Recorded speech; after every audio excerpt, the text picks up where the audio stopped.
we met, and the point is go and build. Sir, build. I can tell you this.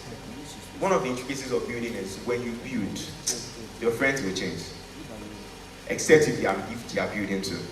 But if you all start off at the ground and you are built vehemently and ferociously, it's a thing that would happen. Your friends will change.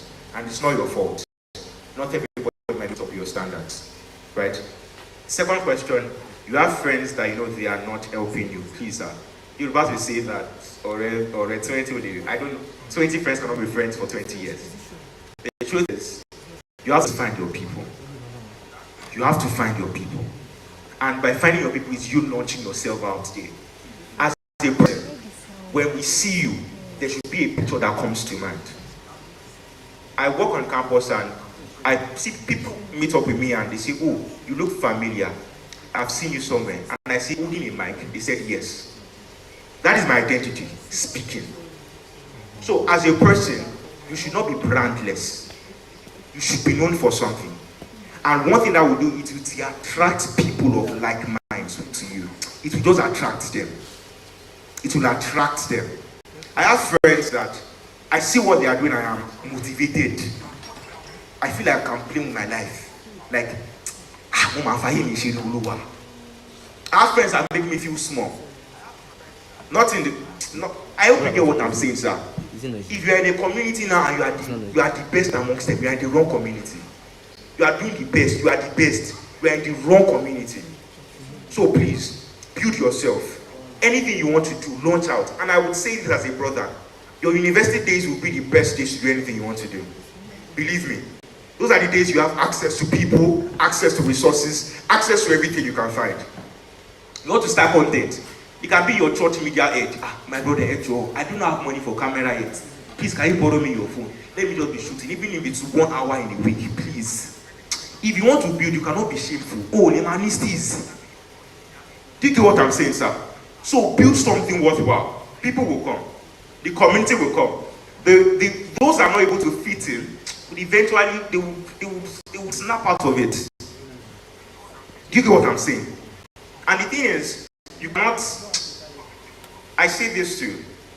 You need God for the best of communities. Do you get what I'm saying, sir? So to carry everything up, pray to God for the best communities to find yourself there. A group of friends that will hold you, that will support you, and will not let you fail. Thank you so much. Wow. I think we basically get a point of view. When it comes to a young man that wants to make some view, basically get involved. Know your stocks, know your, how they say, touch your eyes, touch your teeth, like cross your teeth. Let's not be that you want to contribute to a conversation that you're not necessarily aware of. You just want to be doing hearsay. You get that kind of stuff. You can start from little places.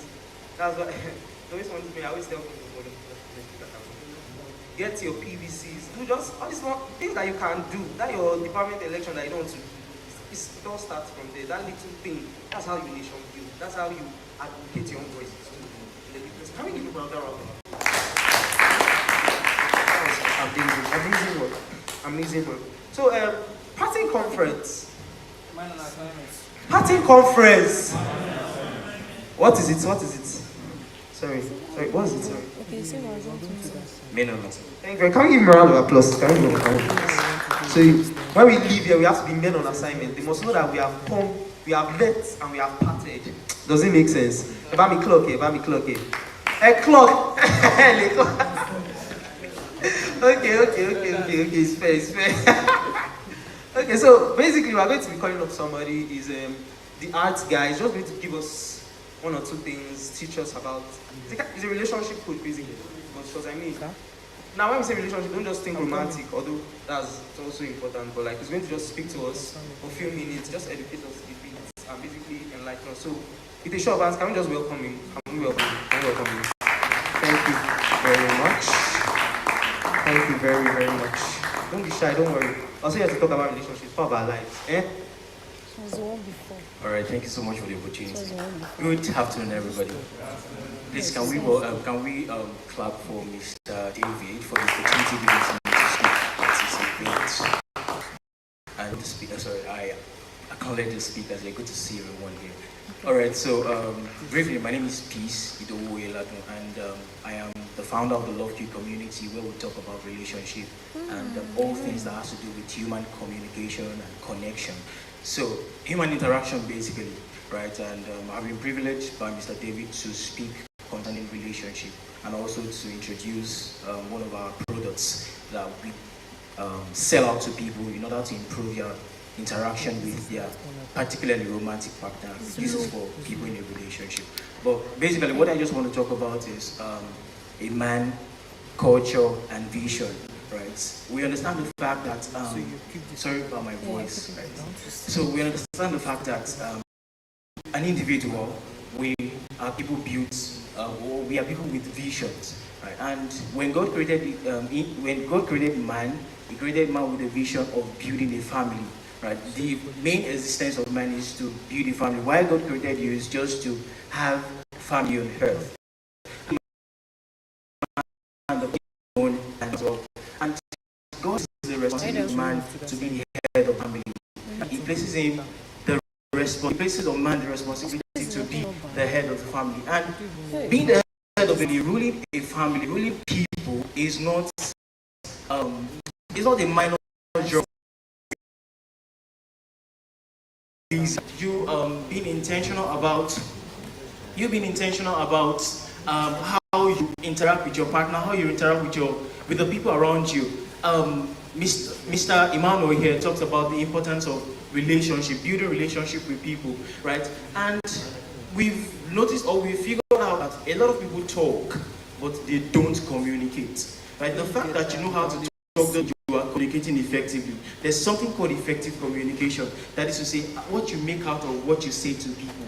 You don't just talk to people, hi, how you doing? That's not all there is to relate, that's not all there is to communication.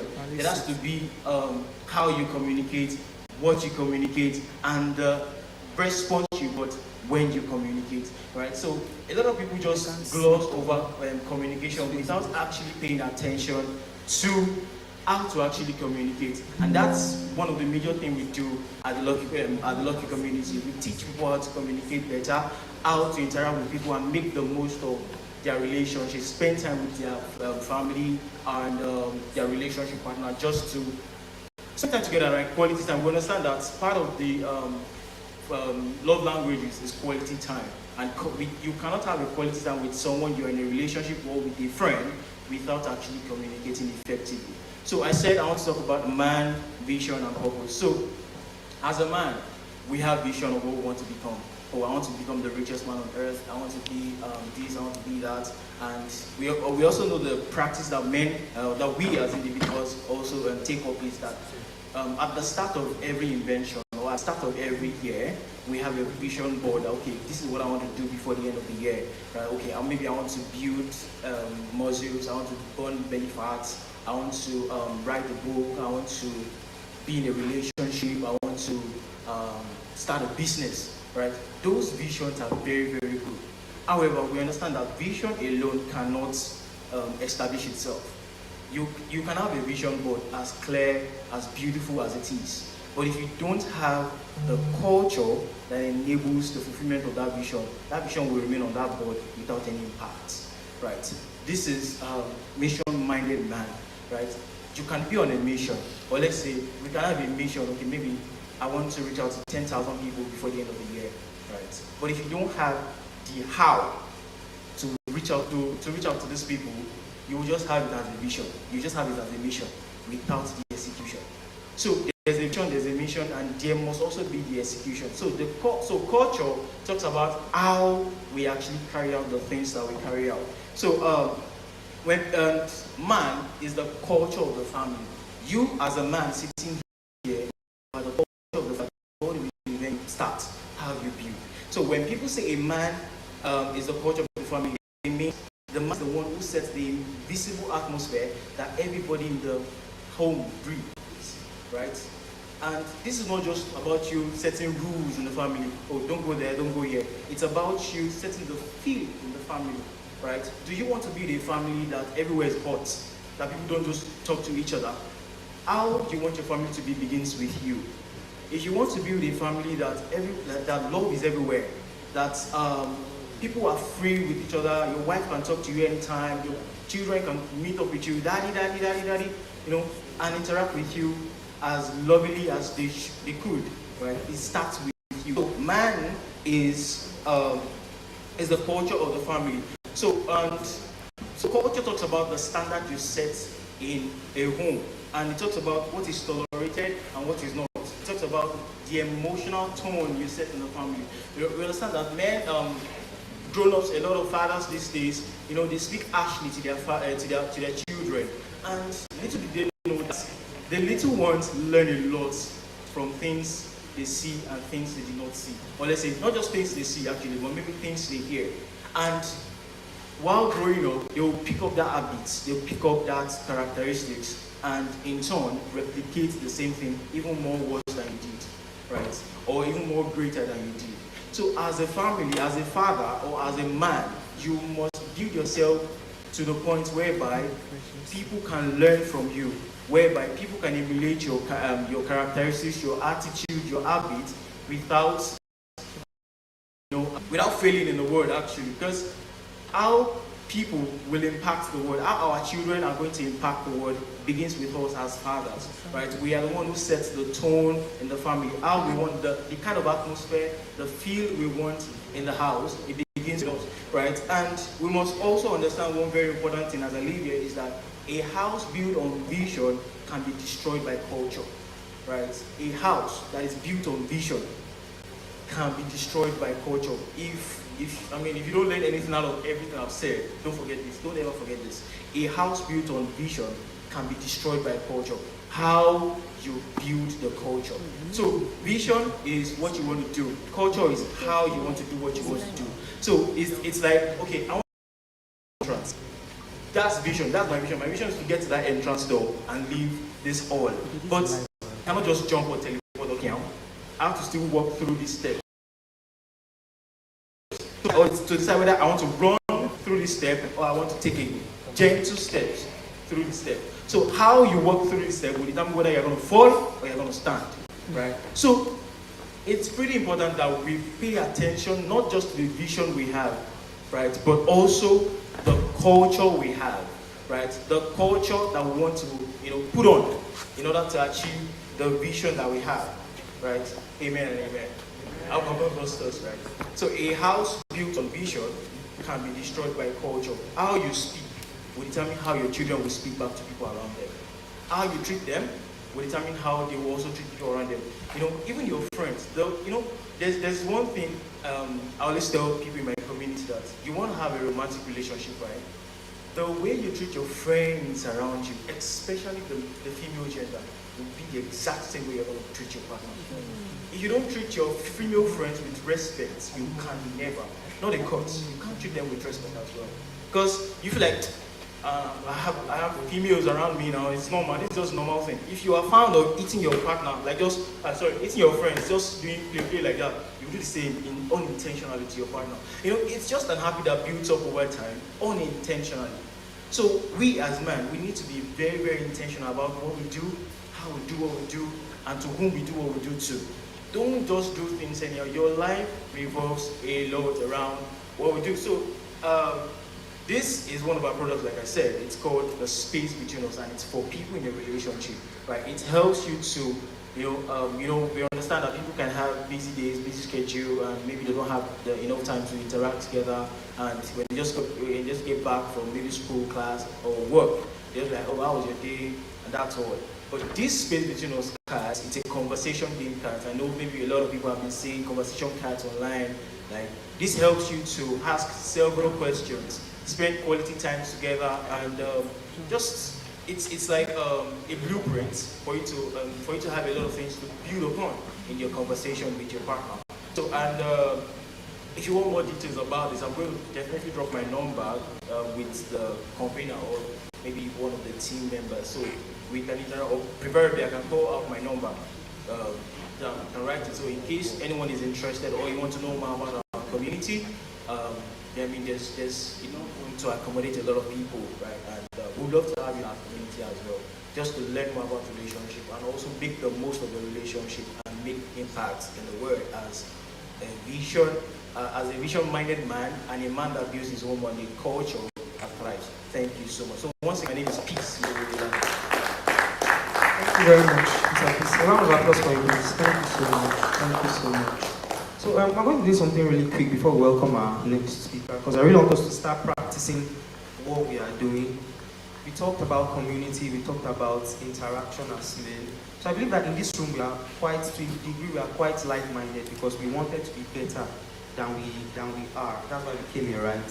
So you know what I want you to do? The first thing I want you to do for me, I want you to look at somebody behind you, in front of you, somebody that probably you want to connect with. You want to connect, somebody you want to connect with. You want to connect, don't, hey, wait, but now, don't just rush to our speakers, but some of you want to go and rush, so wait. But in where we are seated, let's just look at people that we want to get to know better. Just say, give them a greeting, connect with them, greet them. Oh, how are you doing? How have you been? I'm sorry, what's your department? What's your name? Nobody wants to connect with anybody here. You don't want to know the person beside you. You don't want to know the person around you. I mean, how are you doing? How have you been? Hope you are good. And my name is such and such. My name is such and such. Oh, I'm still a student. Oh, I'm not a student. I'm a graduate. Oh, I'm interested. If you're not interested, you can have your number, whatever.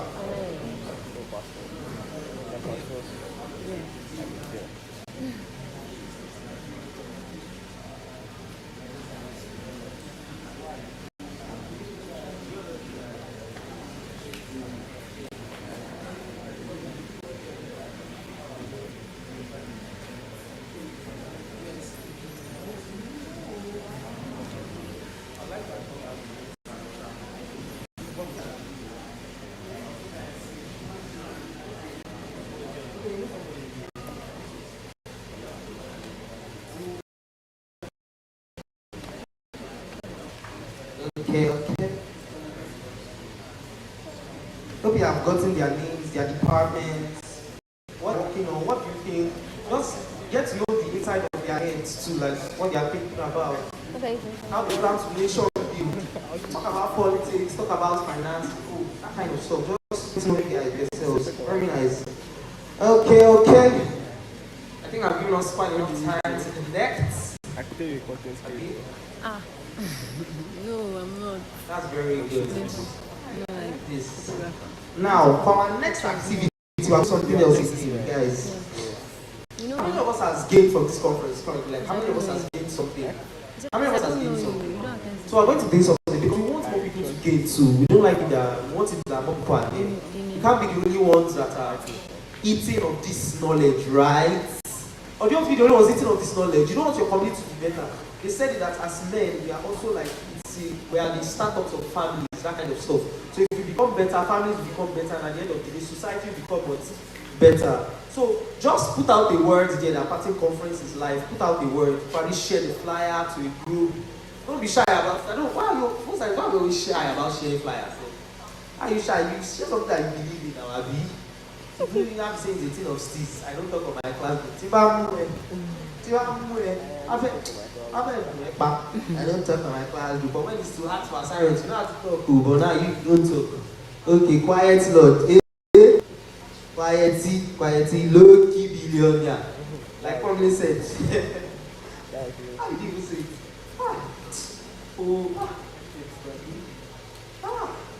I remember. I promise I'll remember. But I'll remember.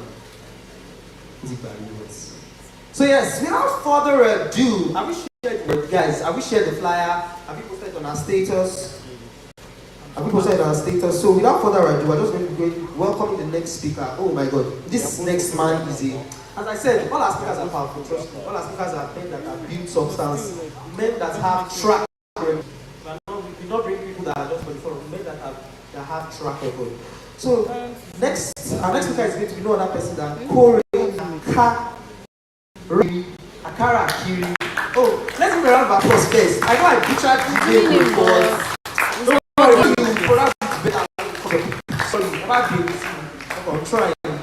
So Kore Akara Akiri is a creative genius whose prowess lies in telling stories, helping others tell theirs, and inspiring people to live meaningful and impactful lives. His creative expression is reflected through his photography, video content, writing, and the events he organizes. He is also the author of Lay Your First 21 Bricks, a book on building a life of consistency, and the convener of the Consistently Challenge, a growing initiative that has engaged 80 participants at 4 courts and counties.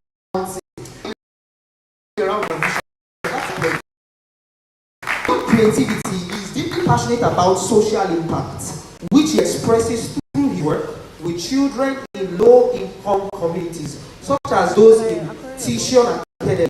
Corey believes that his life and expressions are an oceanless possibilities in Christ, and he lives devoted to God's purpose. Can we welcome the creative genius? No other person than Corey Akara. Here is a round of applause. Thank you very much, Mr. Corey. Corey Akara.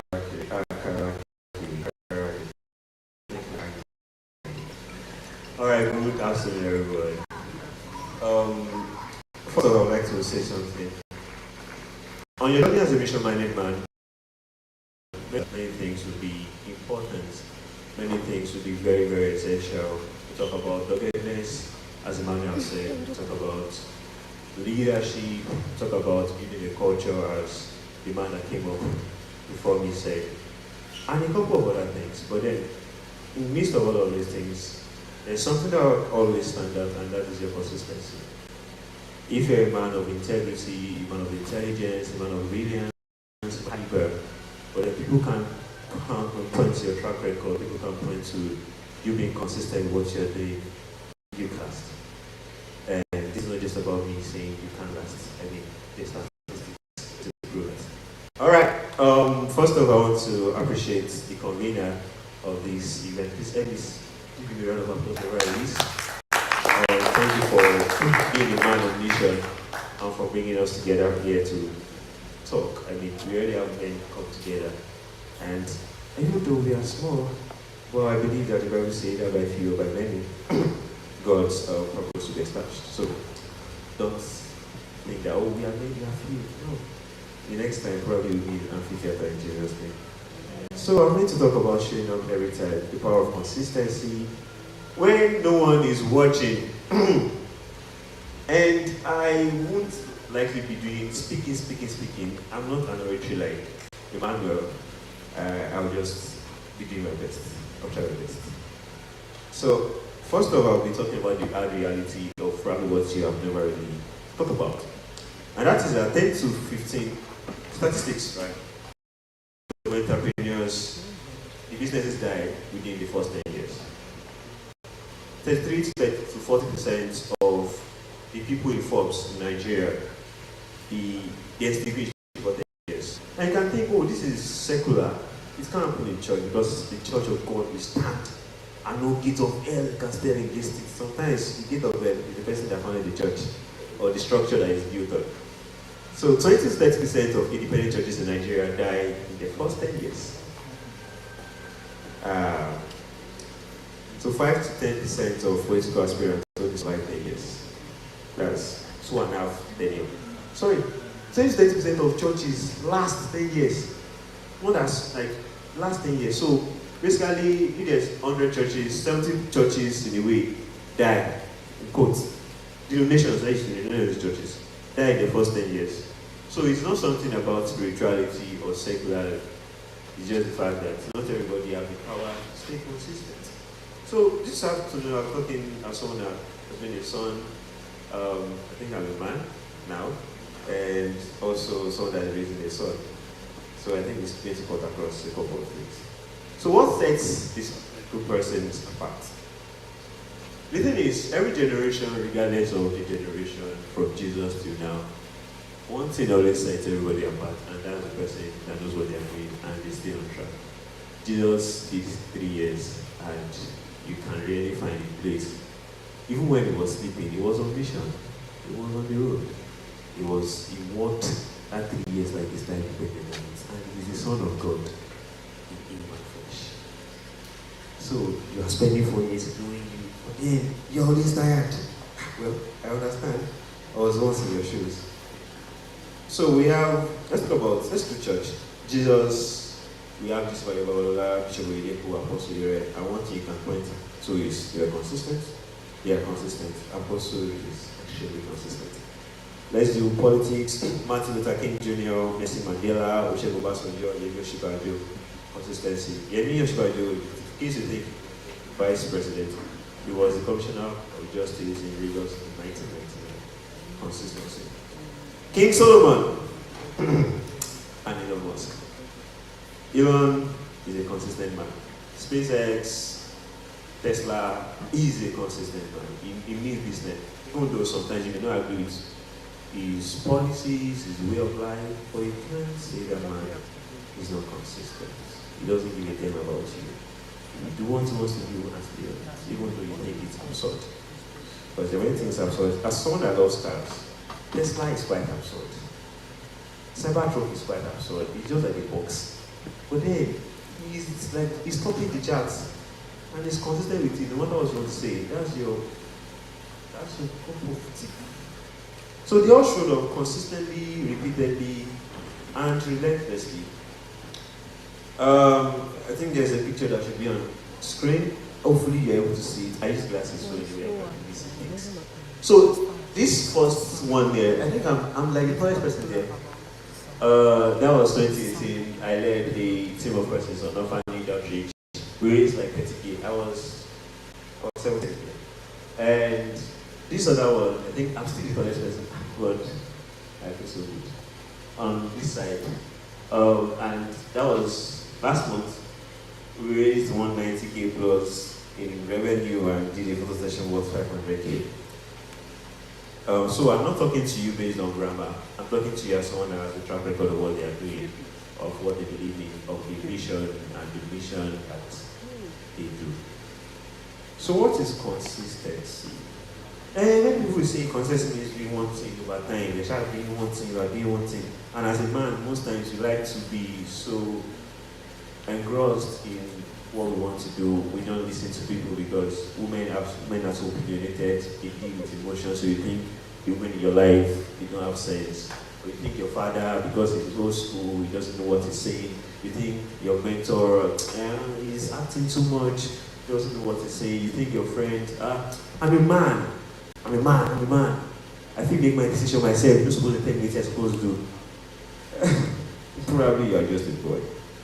So consistency is not just doing something over time, it's improving on it towards excellence. So it's just about doing one thing. Are you improving on that one thing that you are doing? You read in first semester, you read alone, you are doing all night, you are doing coffee, even though it's a lie, you are sleeping, but you were doing that, and then the result came, you're staggering to 1, fell to 2. And second semester, you're like, I'm going to do it again. That same process. Just hope you don't have a class if you are moving that way. So, consistency is not just about doing something, it's about, are you improving? Is it getting better? Are you striving towards excellence? Genesis 1:31 says, God saw all that he did and it was very good. God didn't just start on day 1 and did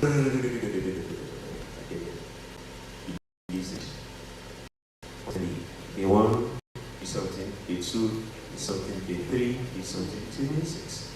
That is God. Like God. He didn't say day 3, I'm tired. I won't do it again. You see, day 1 say it was good, day 2 it was good, day 3 it was good, day 4 it was good, day 5 it was good. But day 6 he said, it was very good because why? He has been working. I mean, if God be like that, who you be? Your papa.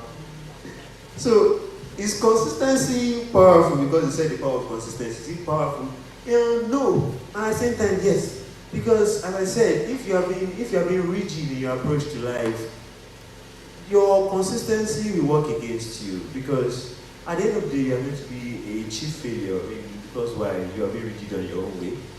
So there's rigid consistency and there's refined consistency. Rigid consistency, you are not reflecting. Nobody will talk to you. Just the do your way, your will to stand.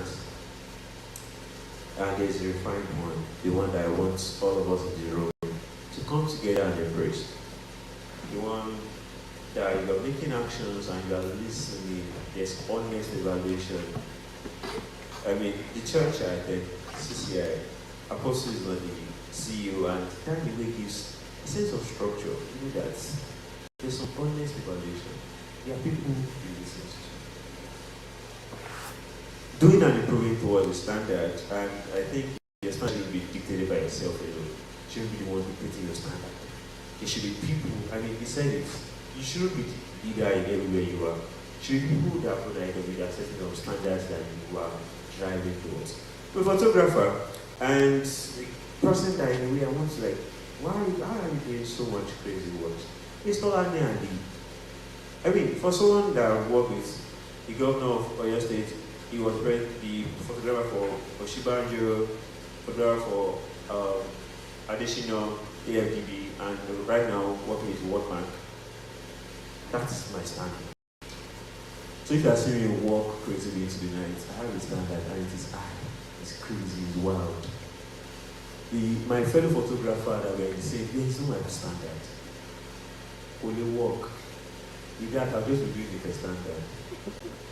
And if a standard is a broke one standard, I want to say that. Now, he mentioned the power of community, and I will be talking about that for a few minutes. And I'll be making reference to the cave of Adulam. All of us know about the cave of Adulam. We sing about it, we chant about it. I mean, we talk about the cave of Adulam. But what really happened to the cave of Adulam? Was it easy for David? Was David eating chicken in the cave of Adulam? Was David enjoying the cave of Adulam? In fact, let me give you the idea. He was anointed king, and then he was on the run for 14 years. He was running with Abioro on his head. He was on the run. Someone wanted to kill him, extinguish him. So at the point, just go to a place, Abraham, and then his family, let's just go and meet this guy that is on the run. And then people, men that the bribes, men that everything I've lost, that they chased from him, who came to get him. Or just where it's hidden seasons. And in case you're at the point in life where you're thinking, if it looks like Adulam for a lot of people, because if it looks like when things are happening but things are not happening, you don't compare yourself. So for a couple of persons, if there is like an hidden season, they're just growing. And they are not wasted seasons. You meet people. If you are wise,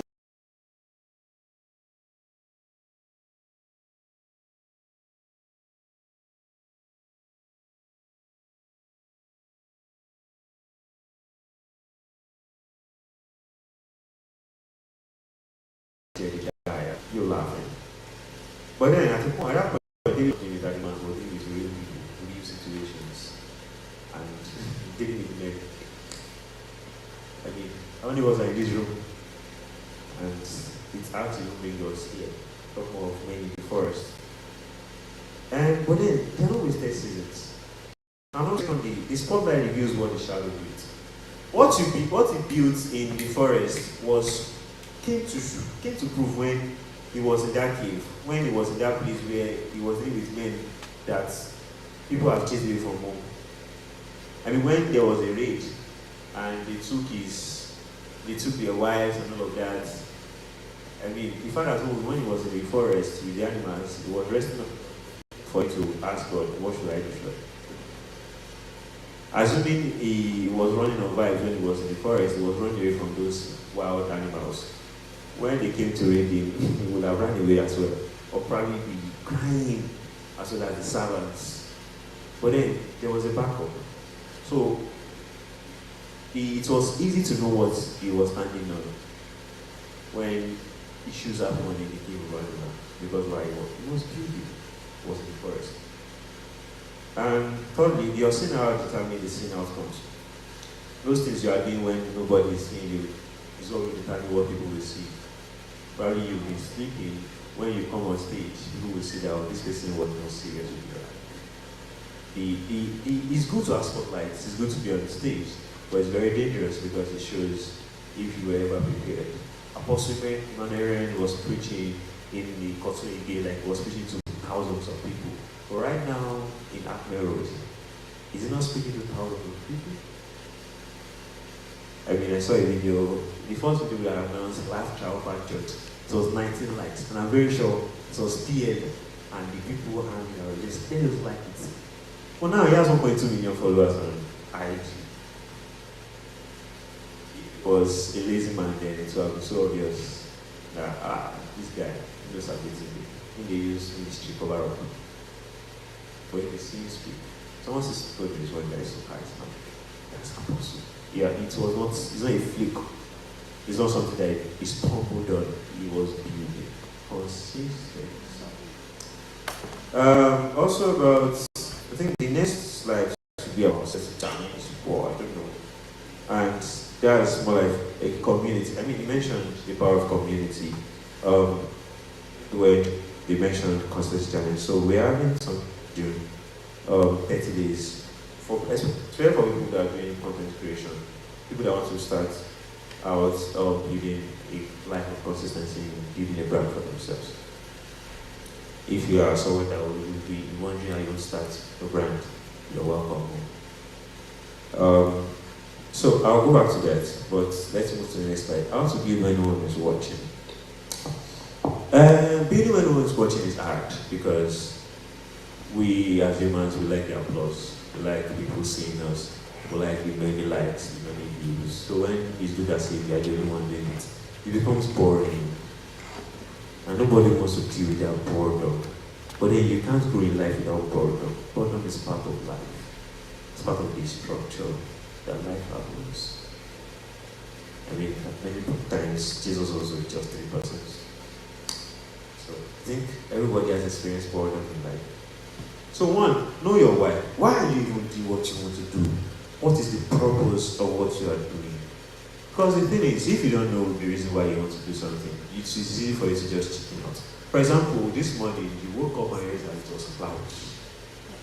Rain is falling. Now imagine David never had an idea that he was coming. He was hosting an event. He'll likely be at home, right? But then he knows that I have an event I'm hosting, so he has to be here. Even if rain is falling. And so also the volunteers and everyone that's in this room. So you have to be here because you have to learn. So there is a purpose for this life. If not, you won't be in a person this morning. Probably be your parent. Sleeping. So knowing your why helps you to stay consistent. Secondly, start from where you are. This one, our generation, we like English. We like the fanfare, we like the lights, we like the stage, we like the sound, we like everything in place before we start out. We want to drive the latest cars. I like cars. And I want to drive Mercedes. But I know that right now, me or Lena Mercedes, so if this show workings to my show with the Mercedes. But then I won't say I won't come into it because I don't have a car. I'm going to enter a new. Jesus is my new book. Enter that bus and come here. That means starting from where I am. So he said, if you are star content and you don't have a camera, borrow your friend's phone. You can't afford to have steals when you don't have some things like. My dear, let your stash come down. Calm down. Start where you are. What do you also become? Yeah. There's no need to rush just Talk, yeah, man. You're an investment banker. Don't become an investment banker. For example, you won't walk up to Tony Lumelu tomorrow, enter his office and say, I'm here, an investment bank. No, you will do I can. So start where you are. You can't cheat the process. You can't beat the process. Nobody has ever done the process. Always wants to become like Bella. You want to become Bella? No. You want to become a streamer. You want to beg. You can't afford to be like that. If you don't want to become like that, then you have to build. I mean, you can look at Salem King, Fisara Fosudo, Don Jazzy, mention the names. These people have been building for a very long time. Not be yesterday they start. So start where you are. But if you do not start where they are, they will likely, even as much as you are laughing at Pella started where it was. So if you like, you that you have things, you are waiting, Pella will be streaming, will be cashing out. The thing is, he ends the highest now of streamers. Is that even or this other guy? Huh? It's Kataife. Kataife doesn't make sense. It doesn't make sense, but it's earning the money. Whereas you that God put under good ministry so that you can be hearing what? You are doing what? You are snoozing. Because why? I don't feel ready. The feeling is not there. Poverty is a feeling too, sure.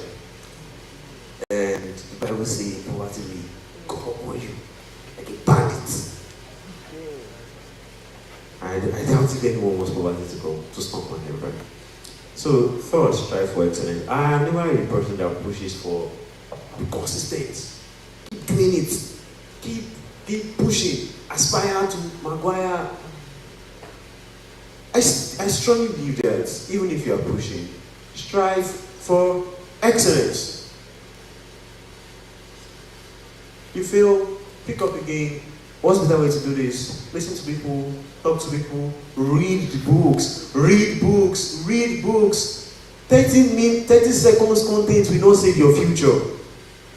Listen to long form content. I like 5 minutes read will not save your future. Read books. Strive towards excellence. Don't just watch people, watch their process. How did this person get here? I'll possibly tell you that at the point he was reading 50 books in a month. But you want to become like Apostle. But you read 5 books in 5 months, and even those ones you were reading 1 to 10 pages, you leave it. 1 to 10 pages, you leave it. You eat like apple, you chop, leave it. You can't become apostle like that, my dear. Probably you become the kind of apostle that was in the continuity. That's if you enter Lagos, because Lagos is expensive no matter where you are. Let's say Budakeke. Budakeke is not that bad though. You can stay there. So strive for excellence, not perfection, for excellence. Always bring your best to what's in front of you, no matter how small. Stop only learning, start teaching. Some of us would like to learn. You're always in every conference on campus, but nobody feels your impact. Nobody knows what's in your head. We shall have a conference. We do our own every week. Amphi every day. You walk Ocean Law Conference, Omono Conference. Whereas people who know Sabi reach you, they didn't teach person. So probably you should pause. Just pause the learning and teach people, Joe. Let people know what you carry, because the thing is you learn more by teaching. You know where you are not good at by teaching. You know where you are good at so actually and what you're doing. So lastly, discipline yourself, because discipline is the bridge between intention and achievement. As a man, you guys be disciplined. You shouldn't be found wanting in the area of discipline. I'm not saying you're disciplined as part of maybe you study law or investment banking. I mean, discipline, get things done. The word respect people get things done. If you are someone that starts small, start first, the world will respect you because you are serious with your life. And you can never make it. So the world doesn't reward potential, reward consistency. The world doesn't reward I can do it, it might be able to do it, maybe I can do it, maybe I think I should be able to do it. It rewards people who are doing it, people who are doing the work. And your eating season is your greatest investment. Please, while you are knowing you, walk, like read, walk, attend conference, volunteer, let people know you. Let people know you. Know that you are, well, this thing is not good for some of us. Know that you are walking from AP to this place and nobody even knows you. They're just silent. You're just on the dead end. Nobody even knows that you exist on this campus. Because why? I'm shy. Your governance is shy. Your future is shy. Nobody knows you. So even though this place looks hidden, no matter how you, the thing is, people are building from Ife. Don't say on your Lord that the wife of our president. Amen. Many people build from this place. At the point in Ondo State, 2 governors back to back were students in Mimiko and Akiti. So this place, I think as it looks like, if you're expressing, people are building from this place, and your own shouldn't be an exception. Are we good? Now let me go back to the slide that I talked. So there's a book. Thank you very much. Of course. Yoda fún wa o, Yoda. Wow, that was very beautiful. As men, we also need to understand that to build visibility, we must be consistent. We must learn to show up. I think that's just another argument. It's always learn to show up. The man on a mission will always consistently show up. So even after this conference, whatever you get from this conference, you are showing up in how you do it, wherever you are going to. You show up on the things that you are going to this conference. Beyond just learning or taking notes in this conference, you also show up by doing what applying what you do. How you round of applause for Mr. Akori? So I just thought I should chip it in. Also, please, as much as possible, as they have said, as well as have been mentioned, make use of wherever you can be the conferences, the gatherings, like here. Pitch yourselves to one another. Oh, I do this, I'm interested in this, I like this, that kind of stuff. Because it's this casual connections now. The seemingly casual connections are what will take you to great places. That seemingly conversation that you just had, hello, so that way you become the. So yeah. So without further ado, I think we should just have our. Oh no, it's not welcome our next. I want to be that we actually brood on what. Oh yes, beautiful. He even has a question. I want to ask us to. Someone should give us what's the lyrics. He has a question. Okay, it's a question. Okay, thank you very much, Mr. Akori, for the session. So my question is, at what point do you stop? Okay, for example, now let me give an illustration. He talked about Thomas Edison. If he stopped at the night time, how would there be any idea of light? Let's be realistic here. There's now someone who go night time in this whole this time, and night time is a lot, to be honest, because first time, second time, third time, 10th time, 20th time, 30th time, 40th time. At what point do you know that this has to give up on it? Because there's no, if I have a new idea now and I'm trying to know what my time is going, I'm not getting any younger, and there are other things that I try to achieve. What can someone do at that point? And what time do you know, okay, this idea is not, it doesn't look like it's going to be simple. Or should we stay consistent in, if you have an idea, should we be consistent in like making the idea, or just have like, I don't know your question. So when it feels as if it's not working, should I keep pushing? When it as if I've done like 100 times and still nothing is showing, should I keep pushing? And the thing is, I think there's a part of Thomas Edison that people are really not looking at this part. I don't think he was doing just one thing. Most likely he was not working on just one patent. Probably working on other patents. So while you look as if that one thing you are focusing on is not going through, please find something else to keep the oil going while you are sticking that thing. Let's say, for example, let's say, okay, that's when you say start where you are at the same time also. Let's say you want to build a refinery in Nigeria. Let me assume that you have so much faster than me. For someone like Dangote, for example, in 2010, I guess, he wanted to bid for a refinery in Nigeria. He wasn't given. He went on to just these other things. Built other factories, then invest in other things. And when he felt that he could try again, he built his own. So what I would like to tell you is that go and find something else to do. Why you keep doing that thing on the side? Because if not, you get frustrated. If you are doing just one thing, back to back. So for example, let's say you want to enter where you study medicine and you are giving a big, for example, go and learn a skill. While you are reading, go and learn tailoring, for example, like John Davis Ayo. So that if peradventure you don't later give you the medicine, at least you have a skill of tailoring and also BSc Agric. But I don't pray you become like you do that.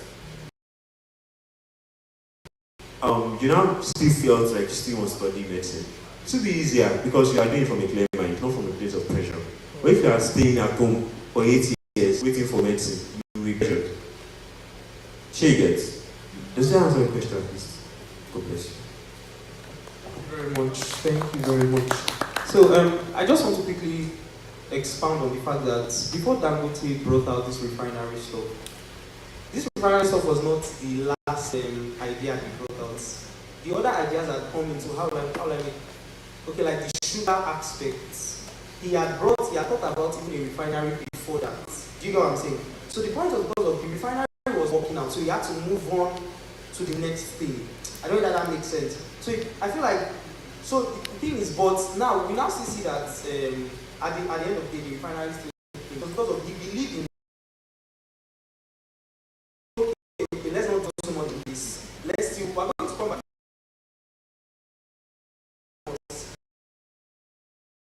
They say that when you rock power like that, it just means okay, what can we? Do you get it? So when you believe in idea, when you know that your idea is clear, you got it from a place of proper inspiration, proper, and you want to do you get? So anyway, but let's leave that. So I want us to do something. Share one thing this from this stage, from this so far. Also just be interactive. Let us be like somebody here. Thank you very much.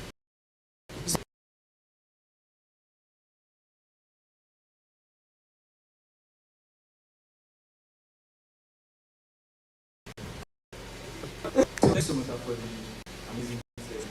My question is actually about personal, on the personal level now. How do you record your process? Why are you trying to figure things out? How do you document?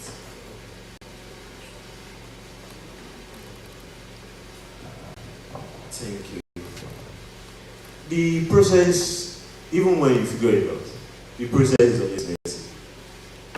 So and since you don't know where you will get to, you can only try towards where you get to.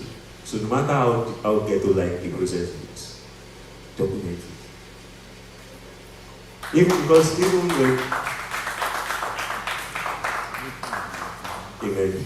But even when you are even doing the big things, and the one's factory is not that neat right now. It's always messy. Process is always, I think it's some, I can't remember who said it, but the process is messy. So no matter if you are big or small, it's always messy. Even if you are doing it, if it's inside what you are producing, you call it like that. It is your story. It is your process. You call it like that. Does that answer your question? Thank you very much. Oh my God. I want us to welcome our next speaker because time is not on our side, so I can also be there. Before we go back to one or two things. So briefly, our next speaker is no other person than Mr. Ayorinde Adebelu. Wow. A round of applause for him, please. A round of applause for him.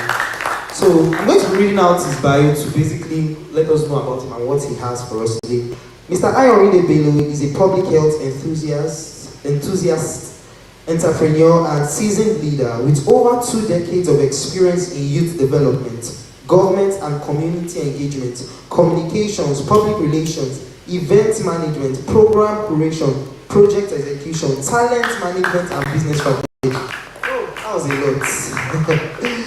His expertise has made him a sought-after speaker and resource person at conferences and conventions across countries including the Netherlands, UAE, Turkey, Israel, Ethiopia, South Africa, Zambia, Kenya, Ghana, Togo, and the Republic of Benin. An award recipient recognized for leadership, meritorious service, performance, and global impact. Ayo is an alumnus of Bafemi Awolowo University. He serves as a leader, coach, trainer, and mentor to teenagers, youths, and young adults. Currently, he is the Director of Programs and Projects at African Missions Global. He also serves he and she conferences and leads Ayo Fadek Global Services. Happily married to Dr. Tomi Adebe, he remains passionate about youth empowerment, innovation, and national development. Can we please, with a round of applause, welcome someone passionate about people like us that are growing and developing, Mr. Ayoride Adebelu. With a round of applause for him. Thank you very much, sir. Thank you very much. Thank you very much, everyone. Now you can see that to see me, you have to turn your head backwards. Many people make the mistake of thinking that the stage is a location. They make the mistake of thinking that the stage is a place. But the actual fact is that anywhere you go as a man, you are the stage. And if you carry value, people will turn their heads to locate where you are. If you are in the shadows, it's because your value has not delivered enough impact to attract attention to you. But when you realize that you continue to build consistently in the shadows, anywhere you are, when you come of age and when your appointed time comes, you can be a John the Baptist in the wilderness and everybody will come there to find you. Good afternoon, gentlemen. It's a pleasure to be here. I want to appreciate you for attending this event. Why? I remember the first time I organized an event like this just for guys. This was how the attendance was. Because somehow, many times we find out that guys have a lot of strength in their muscle, but not in their mind. And when it gets to a place where they have to be vulnerable and be real and be genuine about their struggles and their challenges, they try to avoid such events. So it's a growing culture now that men are beginning to understand that there is a place for vulnerability. And that is why I want to celebrate David for putting this program together. Please help me celebrate the convener. Help me celebrate the convener. I truly appreciate it. It takes a lot of courage to put something together, something like this together. I want to appreciate Mr. Emmanuel, Mr. Corey for the speeches, the talks you've given ahead. I sat down there on purpose because I didn't want to stand here. Sitting down here, I would be a guest speaker, feeling like a guest speaker. But sitting down there, I was able to listen well and learn. Thank you very much. I think I understand the use of community and I understand the use of consistency. I'm usually used to words and points that start with the same letters. They help me remember points better. So I have learned community today. I mean, if you want to move from the level you are in to your next level, you have to look for people on that next level you are going to and associate yourself with them. If you do not, you will be the biggest fish in your pond, and when that pond becomes too small, I mean, it becomes uncomfortable. I tell young men, I say, look, some people rather be in primary 6 than in GS1. In primary 6, you are the biggest boy in class. In GS1, you are the smallest boy in the school. But at GS1, at your smallest, you are still higher than primary 6 at his biggest. If you understand that, it will take some time, but in time, you will move to the next level. You will not be discouraged by where you are now. You will keep focusing on yourself. Today, I've been asked to speak on knowing who you are before the world tells you who to be. Knowing who you are before the world tells you who to be. While I was in this school, I was a renegade. I like what I see now, I mean, I see students doing content creation. I was sharing with Mr. Emmanuel when I met him for the first time today. And I said, when we were in school, at least in the college I was in, health sciences, if you as much as did anything outside the College of Health Sciences, you were a serious student. But I knew that there was more to me than what I was studying in school. And that's why I want to say to you now, because we live in a world that constantly tells us who we should be. Social media tells us what success looks like. Some people associate success with popularity, with wealth, with how many people can recognize your face in public. Some people believe their worth is in their appearance. So they spend so much on clothing their body, but their destiny is as naked as ever. And so you must understand that people have expectations from you. Your parents have expectations. Your friends have expectations. Your babe, if you have more than one, babes, have expectations. But the question you need to ask yourself, sir, is who are you when all the labels, opinions, and expectations are stripped away? One of my favorite worship songs is when the music fades and all is stripped away and I simply come. You don't know the song, right? Do you know the song? When the music fades and all is stripped away and I simply come, longing just to bring something that's of worth that will bless your heart. I'll bring you. I want to hear you sing it. Isn't that what? Okay, don't worry. I think we have a shepherd kind of people here. But you must understand, because many young believers who are males in churches hardly know the worship songs. They know the beats, they know the sound, but they don't know the message. Because anything that will make you cry is unmanly and therefore is beneath you. But guess what? You cry just that no one sees it. You struggle just that no one knows. And you hiding your tears, hiding your struggle in a way causes more harm to you than good. On this campus, I never knew a day would come that I would hear students committing suicide. I never would have imagined that a day would come, because OAU students have been known for their sagacity, their strength, their mental prowess. Nothing. We would even talk down to other schools and say, like, those guys are skills. That you can survive OAU with a third class, you can enter any company and flourish. But it has now gotten to a point now that we even have medical students. We have students of other courses. We are hearing, they entered this person's room and they found him hanging from the fan. And they were students in the way. So, hiding your struggles does not make you more a man.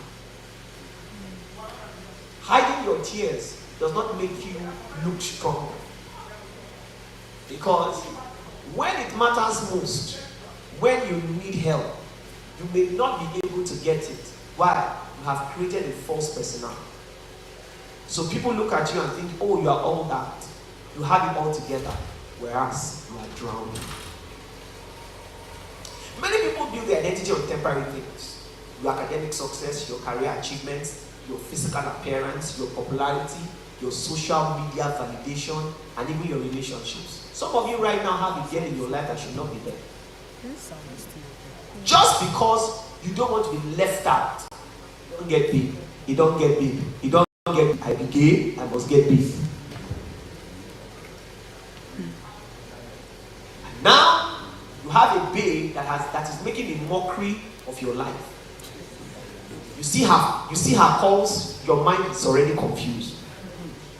It is time to call her. You have pushed the time to call her. Now you know you cannot escape it. You still have to call her. And then finally you call her and she says, you're just calling me now, Abby. Yeah, no, nah. And I'll be like,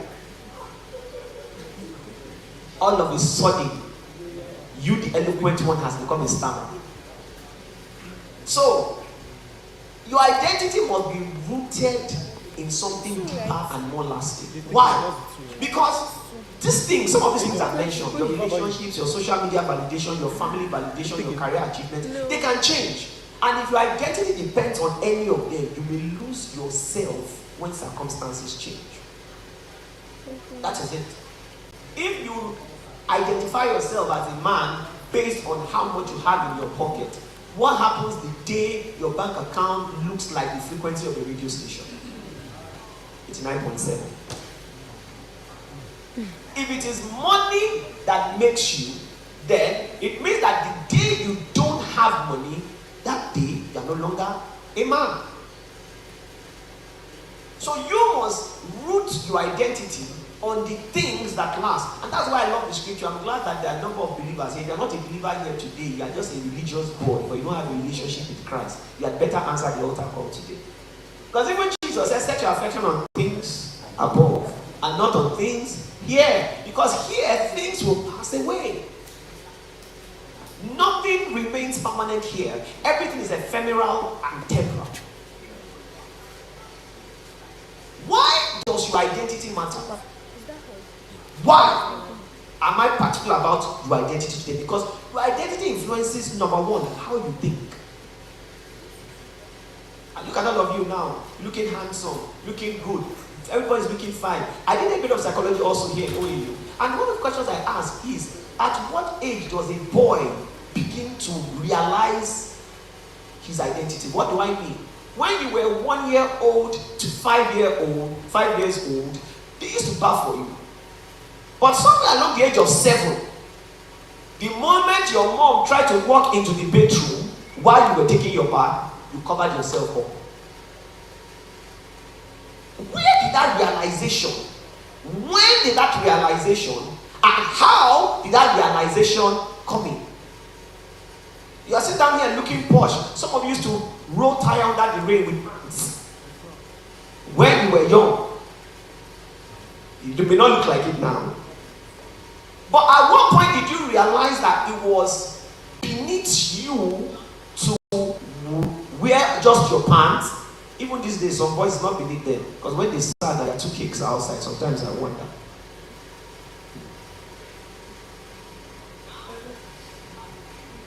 But when did you realize that you were more than that? So your identity influences how you think. Number 2, it influences how you behave.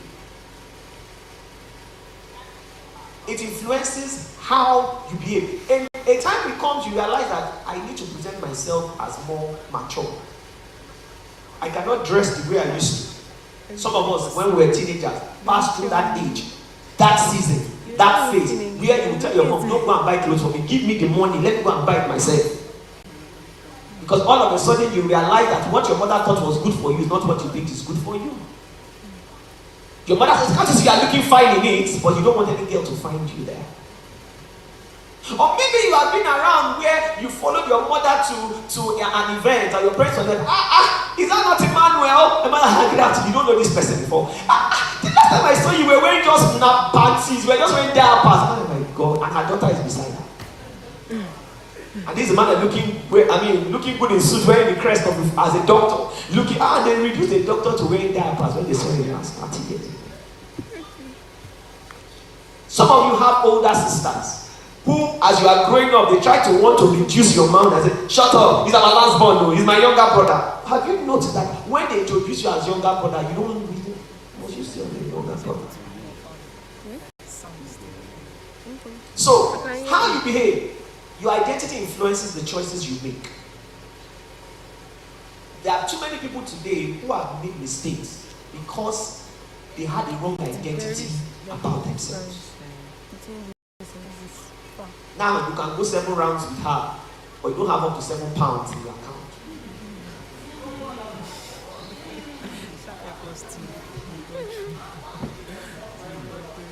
You have rooted your identity in how long you can last in bed. And it's already killing. Because these days now, when you see those secondary school boys moving around now, they put their hand in between their yeah man, I'm God. And there's one little experiment I always perform. But I have a challenge. There are girls in the house today.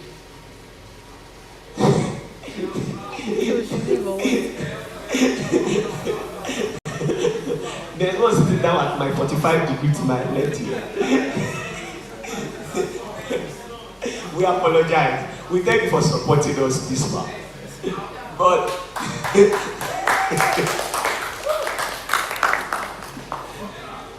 okay, so there's an experiment I usually perform. I will use you since you're in front of me. What's your name? Can somebody video him doing this, please? Alright, so I mean, this is me trying to make sure that your identity is not rooted in your sexual ability or your sexual voice. So just say, face the crowd. Face the crowd. Alright. So just touch your head. Yeah, ladies, ladies, ladies, ladies, ladies, ladies, please. Please, at this juncture, we just want the guys in the hall. Just only the guys, please. Please, we love you, we appreciate you. Thank you for all the help and the support you give us. Alright. Joseph, right? Okay, don't worry, you're fine. Stop sweating. Alright. So Joseph, how old are you now? You're 18, beautiful, perfect age. You're not a minor. Perfect. Good. So Joseph, touch your head. No, look at the audience. The audience, don't look at me. Just follow my instructions. Touch your head. Touch your ears. Touch your nose. Touch your mouth. Touch your hands. Touch your legs. Touch your eyes. Joseph, touch your mouth. Now, why do you think that this is what makes you a man?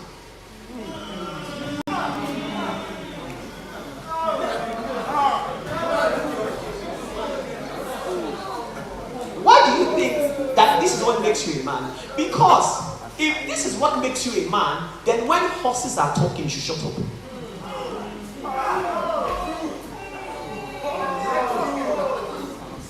That's true.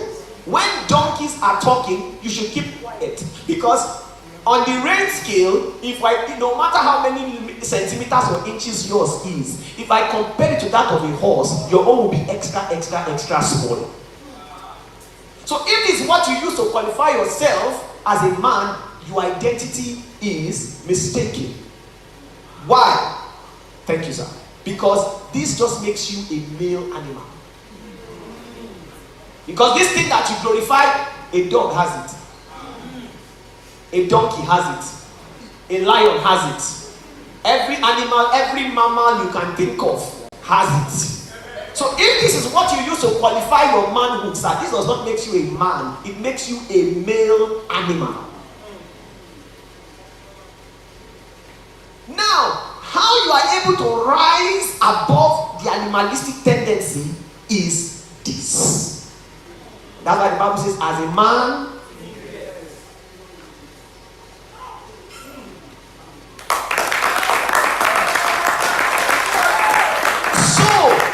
this is the challenge we have, because the world has rooted identity in sexuality. Here, there's a white substance. What is it called? Your brain. But here too, there's a white substance. What is it called? Your sperm. So for most boys, this has moved here. This has moved here. So now, because this has moved here, their erection have become their direction.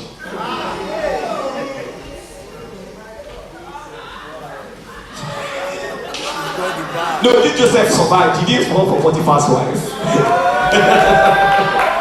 So, if your erection has become your direction, believe you me, you have the wrongest identity. And this is what they sell to you on social media. This is what they sell. How many girls you can, how fast you can. And the day you put all your manliness on this is the day you have reduced yourself to an animal.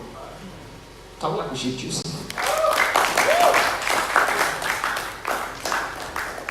We don't have much time. So, your identity is also rooted in the relationships you build and in the goals you pursue. It is rooted in the relationship you build and the goals you pursue.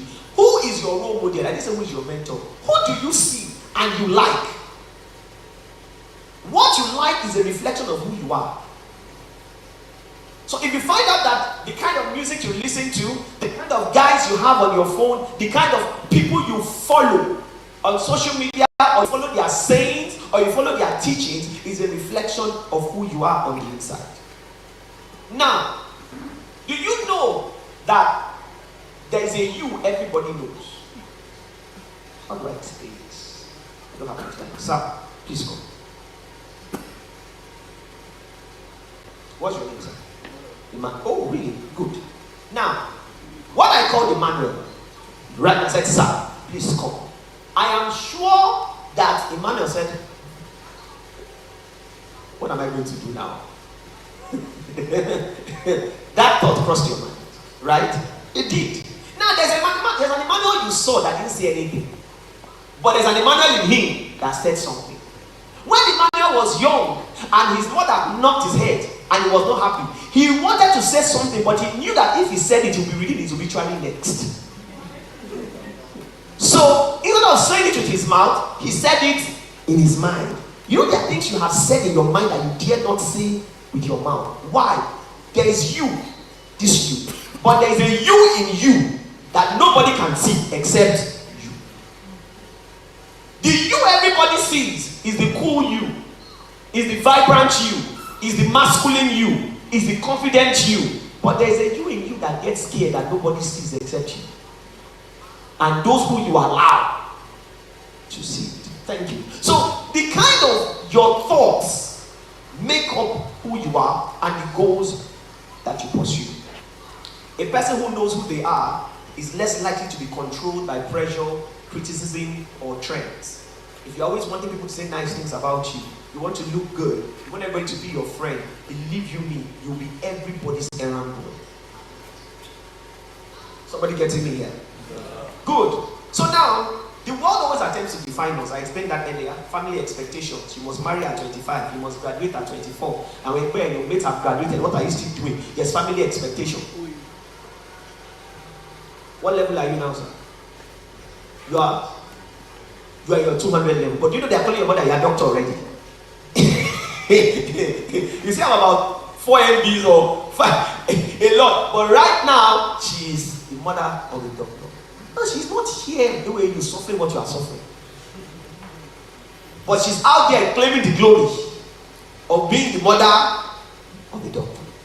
And that's what happens to many of us. Peer pressure, culture, the media, advertisements, social networks. These influences sometimes can be negative or premature. And they can become dangerous when they replace your self-awareness. If you grade yourself by how other people see you, it is dangerous to you, because if one person you value so much says the wrong word to you, it can wound you for life. So the world says, be what is popular, be what gets attention, be what makes money, be what everyone else admires. But note, popularity is not identity, success is not identity, talent is not identity, evil is not identity. And when you don't understand your identity, number one, you will always live for approval. I said that earlier. Number two, you will consistently compare yourself. Now, there's good comparison and there's bad comparison. You will consistently compare yourself. Number three, you will lose direction because you will not even have any direction. If this is what is raining, you will follow there. If this is what is raining, you will follow there. I keep telling people, if every time you follow a challenge on TikTok or any social media, your life may end up becoming a challenge itself.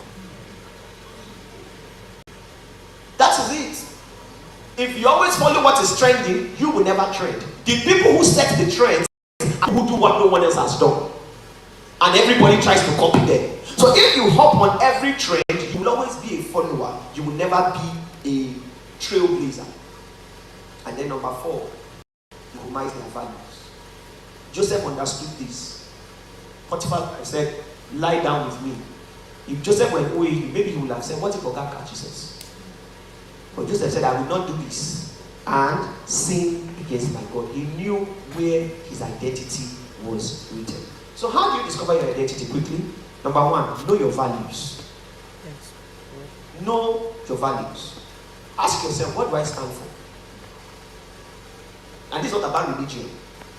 This is not about whether you are Christian, Muslim, or whatever. This is about you as a human being. What do I stand for? What principles guide my decisions?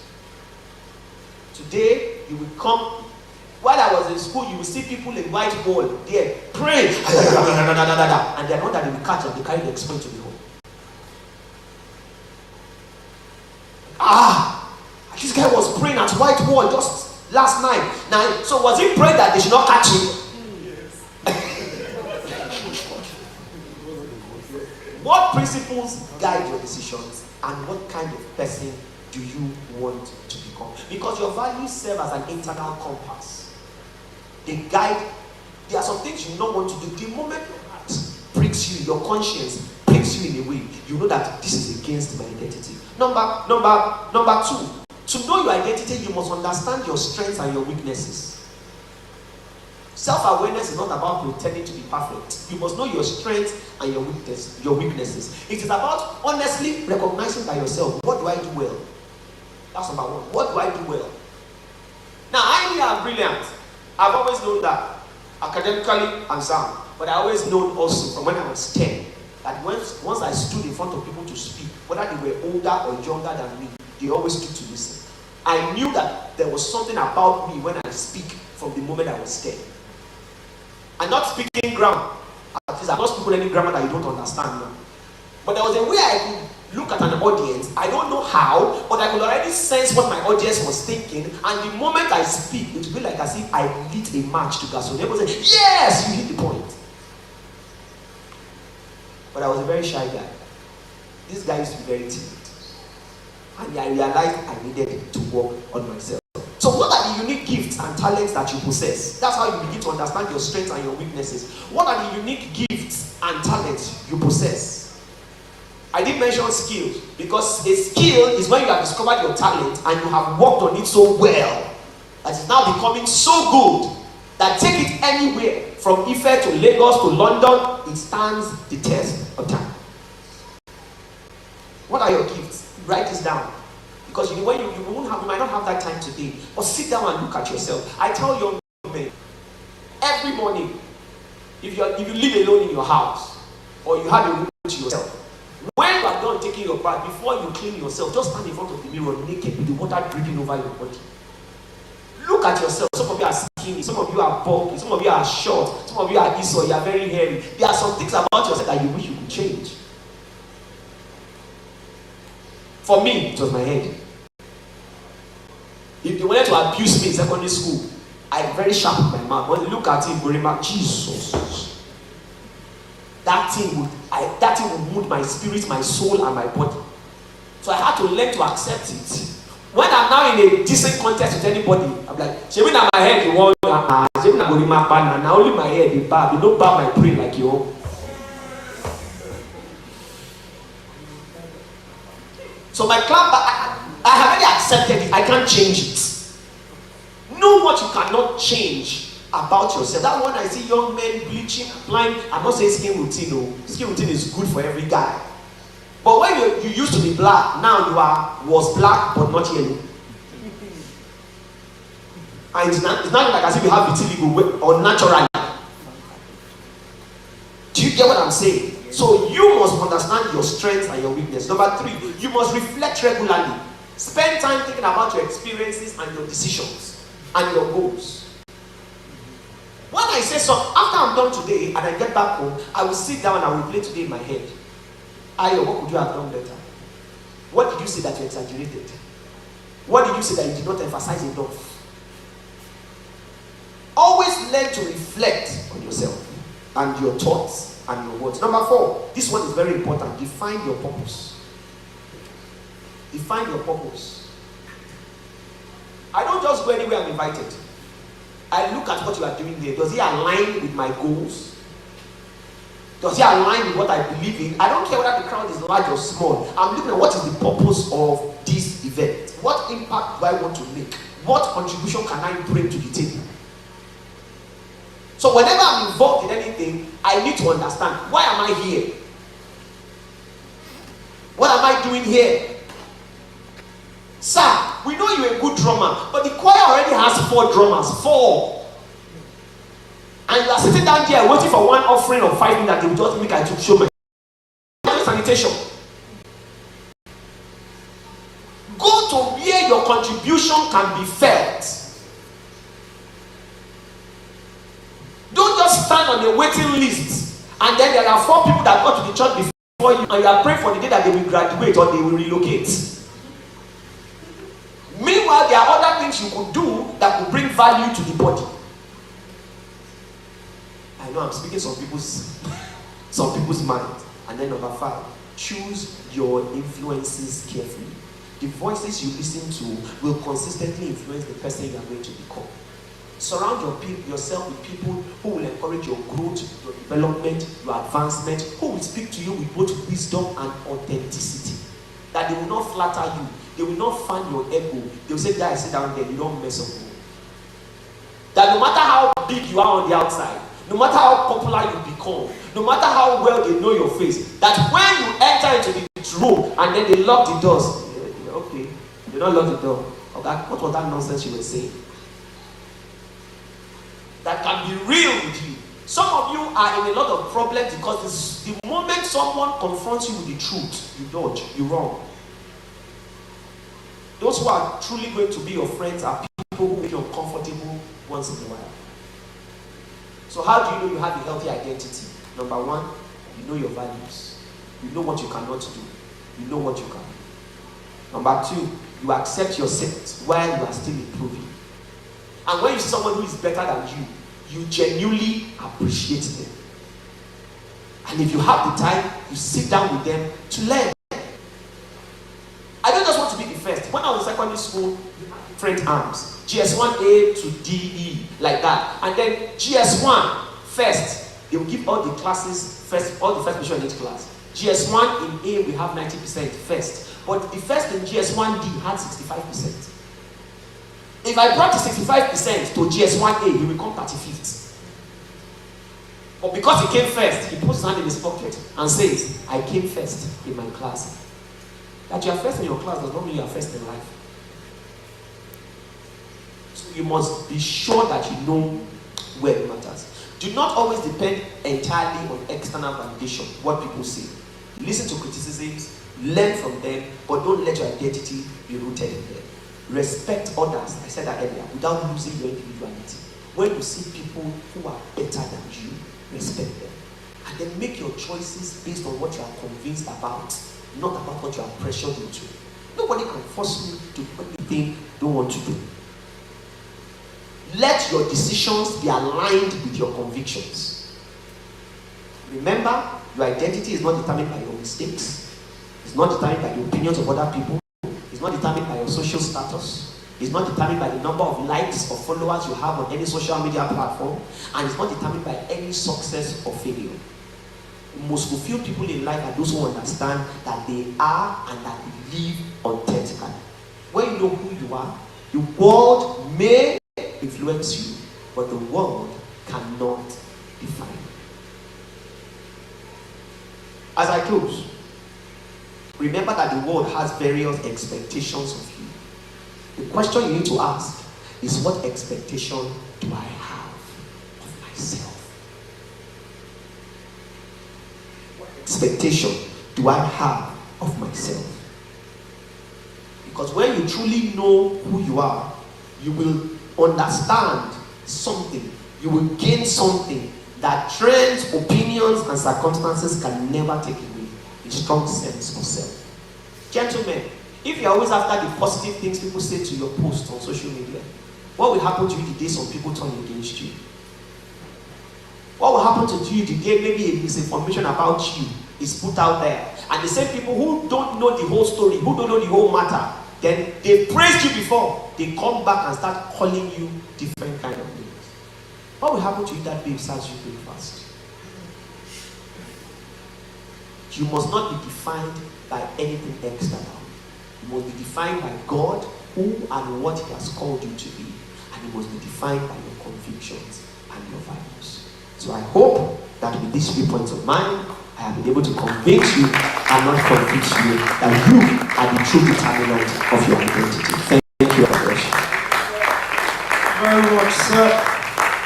So Sorry, sir. Okay, thank God. Okay. Can we give another round of applause? You really spoke on identity and basically us valuing ourselves. I don't know, just to digress a bit, I think in the way it showed in even the celebration of the International Day of Poetry, I don't know that a lot of us don't even know when it is. We don't know when it's International Men's Day. We don't know. But somehow we now think that we want to be celebrated. But you must understand that it is not other people that will celebrate it for. It is you that will celebrate it for yourselves. That's one thing that I'm always, because I'm surrounded by people quite a lot. I see them around like me, so like I connect with them very simply. Sorry, just calm down, baby, just calm down. Don't put me wrong, but I know what I'm saying. They're always very loud about like their stuffs when it comes to their own, when it comes to their menstrual hygiene. Sometimes it's even from their post, you know that, oh, today's even menstrual hygiene. Oh, from boys, they'll be like, let not look too soft. You're very soft, I'm the hard guy, and I can't be posting all this. They just come from us valuing the things that defines us, valuing the things that makes us who we are. So know those dates. November 17th, I think that's November 19th, sorry. Then May 16th, sorry. How many of you knew that it was even November? How many of you? I can tell like 2 people here. Yeah, I try slow. Please. Thank you very much, sir. Thank you, sir. I appreciate it. Okay, so I think I know we have questions. So just about 5 minutes. How many of us have questions? Let me just know people that have questions. One, any other person with a question?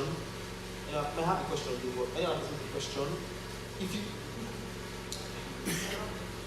If they ask questions, I will not give you mic, and you will not fight with me. I will greet you after boss. I need your help. How you did? I collect your number. You will not beat me. God bless you. So it's only him that has a question. Okay, so please, what's your question? Thank you very much, sir, for the question. Okay, so now you were talking about vulnerability. Vulnerability now generally. Are you saying that guys are allowed to be vulnerable? I mean, like what you said, that you cannot post. Because generally, if as myself I post, then I know what I will get. I don't know what I will get. I know my guys. I know what we say. Or maybe as a person now, maybe I tell my guy that I don't. Though to sound weird that it's what to do this one, what is this one? Or I tell him that I'm feeling sad. You tell me about this one. It's not kind of thing. So what are you saying that guys are this kind of tenant? How can you like manage those situations? That's my question.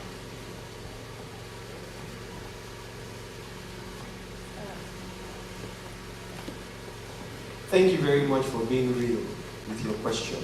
And like I said again, it took a lot of, even for you attending this program, all of you are here, it took a lot of courage. Because if people even heard that you were going for a guys program and it's only guys, automatically again like, they don't gather for somewhere there. So but let me address your question now. One, guys can be vulnerable. In fact, guys should be vulnerable. Because if I ask any guy here today, how many of you at this age, not when you were a baby, at this age, has ever, if your father is still alive, has ever told your father, I love you, and you have hugged him?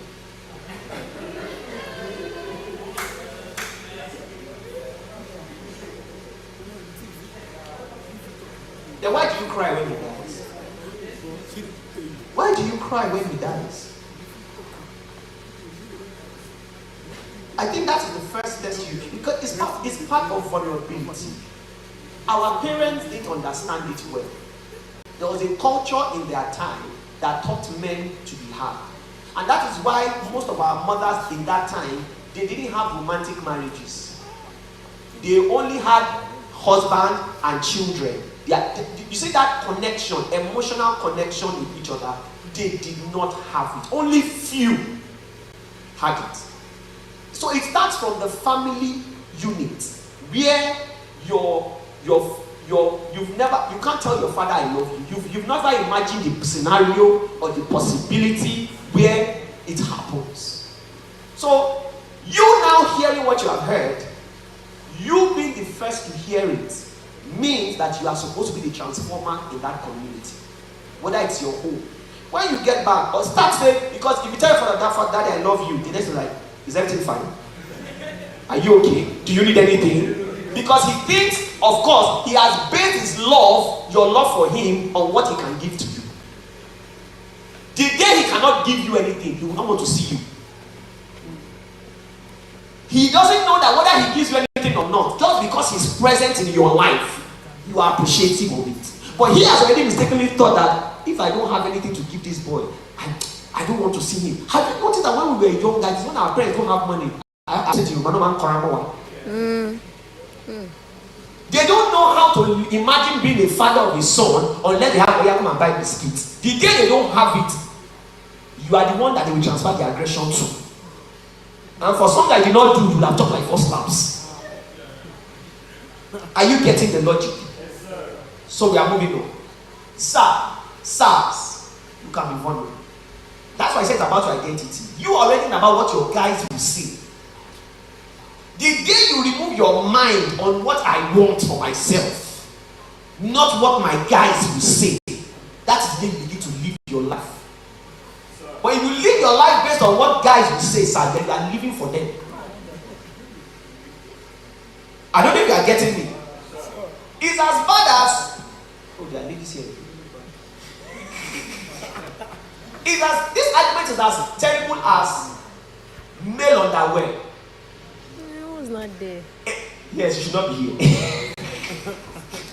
It's as terrible as if you are not wearing boxers, you are not a guy. If you are still wearing pants, what is the meaning of that?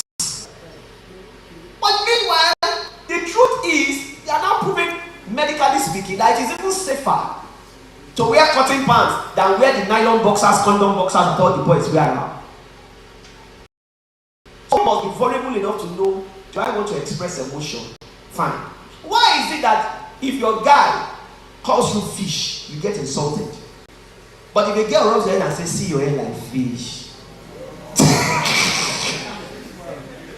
all of a sudden you're a finished man. It's a compliment.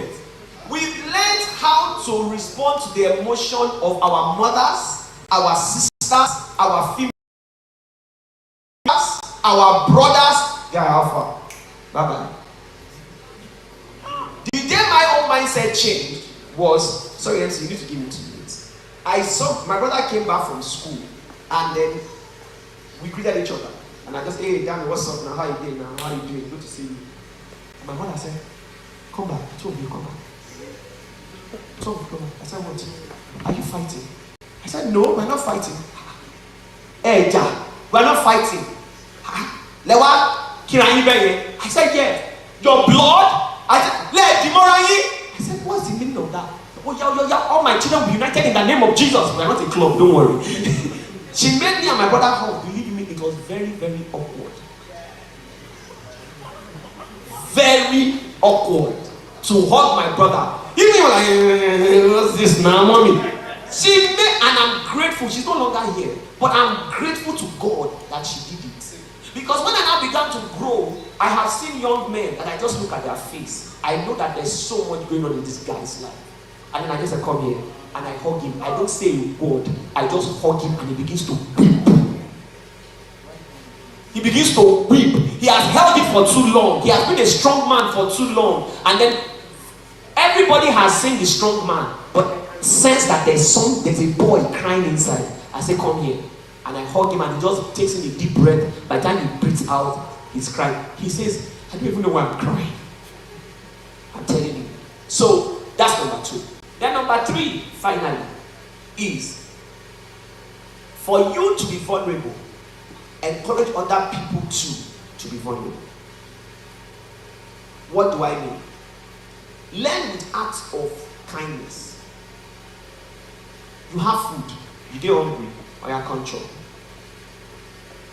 Just by showing a little act of kindness can bring everybody's defenses down, and you now begin to find. Look, when I was young, my father tried to teach me how to knot a tie. This tie that you are wearing. And because I could not get it on time, he slapped me like mad. I was around 10. I did not know how to tie a tie until I got to OAU. And I learned it in 5 minutes. It was a law student. My roommate, I said, you know, wear tie? I said, I don't like ties. That was a lie. He now said, okay, you don't like tie. Oh yeah, I'm late. I want to go and back. Please let me not this tie. Black. I could not find my name. But he came and said, I don't know, say you don't feel no time. Oh yeah, this is it. 1, 2, 3. And then I noted it. Now I'm even creating notes I never knew existed before. Thankfully, by the time I got to clean house, I could handle it there. So there are things that you must be vulnerable about. And that is why I'm happy about the conference, this conference that David has already opened up. I like him, I also run He Conference. It's about stop. Even if you will form for those outside, okay, we are few now. If you will pretend for all these people, then there's no hope. There's no hope.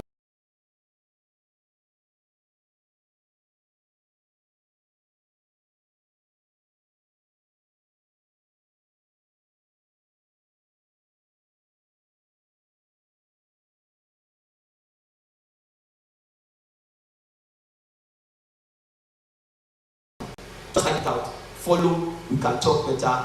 Then look for He Conference on and follow Parting Conference. Did you tell them to follow Parting Conference? Are you following Parting Conference? The Parting Conference. Most of you are not following. Please, before you leave here, look for those kind of things that will help you grow. Thank you for asking that question. God bless you. You said you had a question. Time. I'm looking at time. And yours should be easier. Well, I just wanted to ask that how exactly, as guys, can we also create safe spaces for guys to talk, to speak, to be vulnerable? How can we do that with our friends, with people around us and stuff? So let me ask a very, very controversial question. If a friend came to you and said, I think I'm gay, what would you ask? What would you do? You see?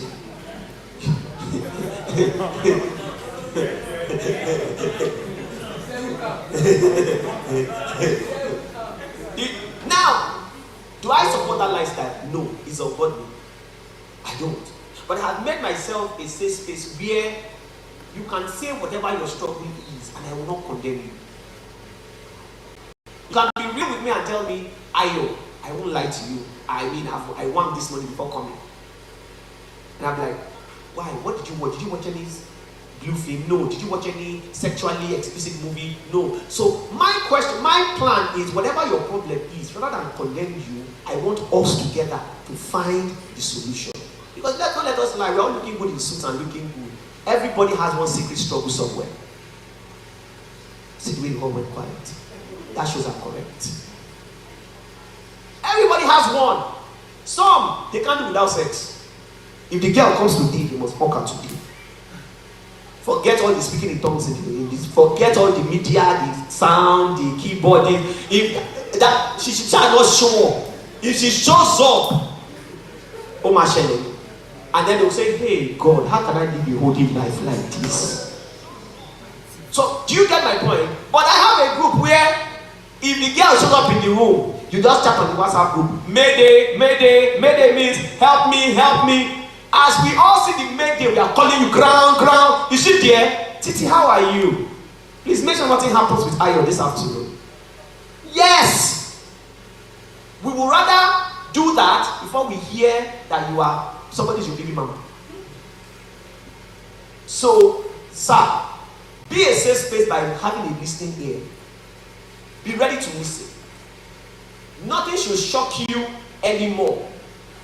Be ready to, we have young men, some of them might be here, who were abused by either men or women when they were younger. And they have never, ever said a word about it. They just, but they don't know that the day they get married now, and they need to do something, that is when that memory will come back. And what should be singing the national anthem for 7 minutes, after 7 seconds, the match has ended. It's told like this psychology. 2. So these are the things we have to dig deep. Number 2, you cannot be a safe space if you yourself are toxic. Many times we abuse what we know is from us. Have you noticed? I tell people, if you see a guy abusing a girl, what does she feel like? Before she does not like that guy, like that girl. Why everybody like him? What's in her? What's wrong with her? What's she feeling like? The moment you see a guy talking like that about a girl in public, just keep quiet. In secret place, you will see. Did the girl says hi? See? Somebody's blushing right in front of you. That's what happens. I know, I won't mention your name. Holy Spirit will not reveal that to me. But make sure you are not toxic. And then finally, be open. What do I mean by be open? This is how you do. You walk. Show up. Alpha, my G. Who's your G? Do you know many times you have greeted a guy that you don't know his name? Chairman Alpha, my G, my nigga. What's up? And you guys live, he's in 101, you are in 109. You virtually live on the same floor, in fact, in Awo. And now you're, my G, not my G, my G. The day you want to borrow salt or borrow palm oil, G, how far I get oil for there? No! Be intentional. Know the names of people. Connect with them. Once you are not toxic and you are open about yourself, you can also create a safe space for others, and at the same time, once they also feel safe, they also become a safe space for you. Follow the parting conference, follow He conference, and follow Ayanda Adebelu. Thank you very much. My job is done. Round of applause. Round of applause. So I'm just, can we stand on our feet and give him a round of applause? Yes. I think he deserves that.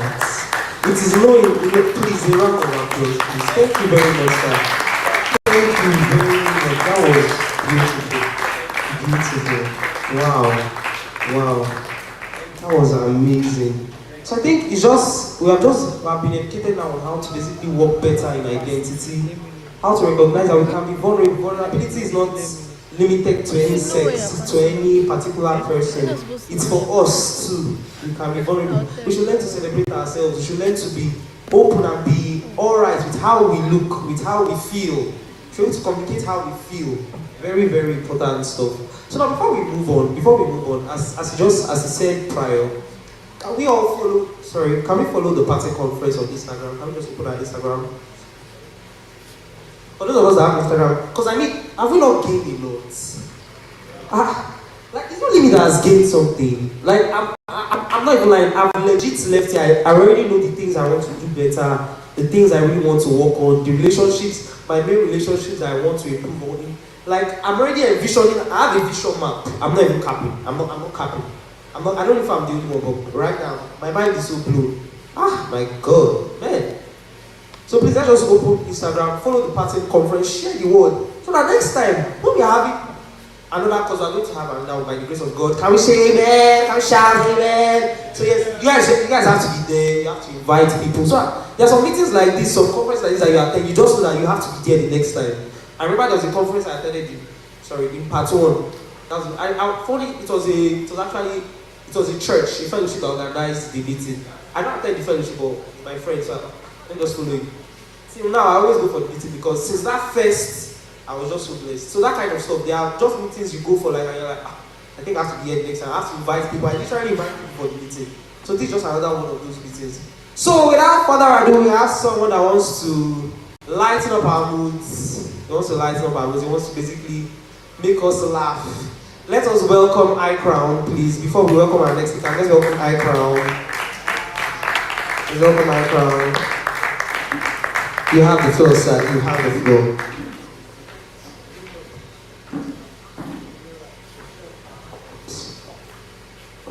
Thank you. Praise the Lord. Let's answer now. Praise the Lord. Have you guys been enjoying yourself? Because me, I don't enjoy myself. Now, do you know that any man can achieve anything if you set your mind on the right mission?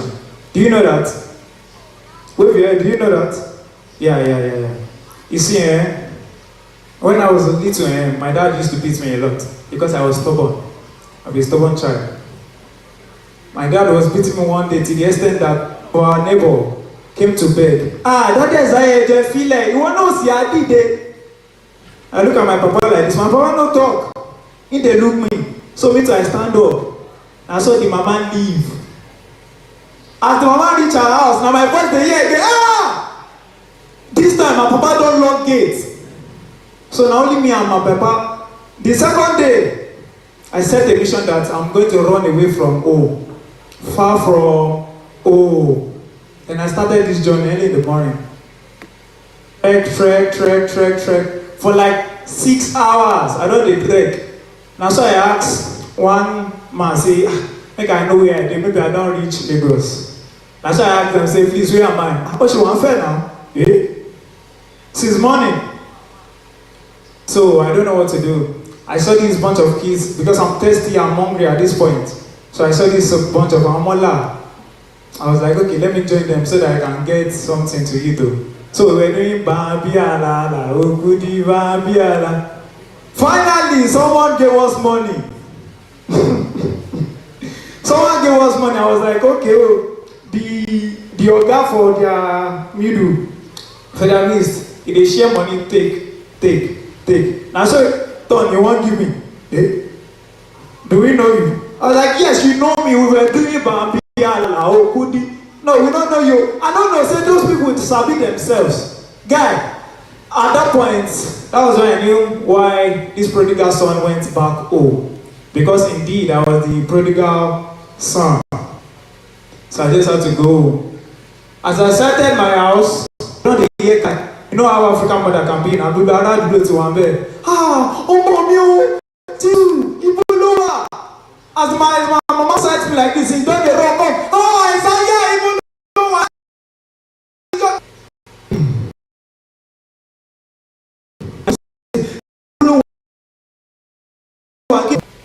Mommy, they kidnapped me.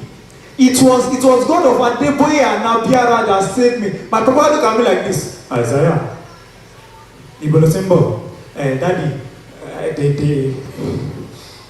they kidnapped me. Isaiah, Ibolosimbo, Daddy Musalo. So that was how, since then, even though you guys did not laugh like that. Thank you, my bro. So, I just want to say, if you are ambitious enough, if you are persistent enough, you can achieve anything. Thank you.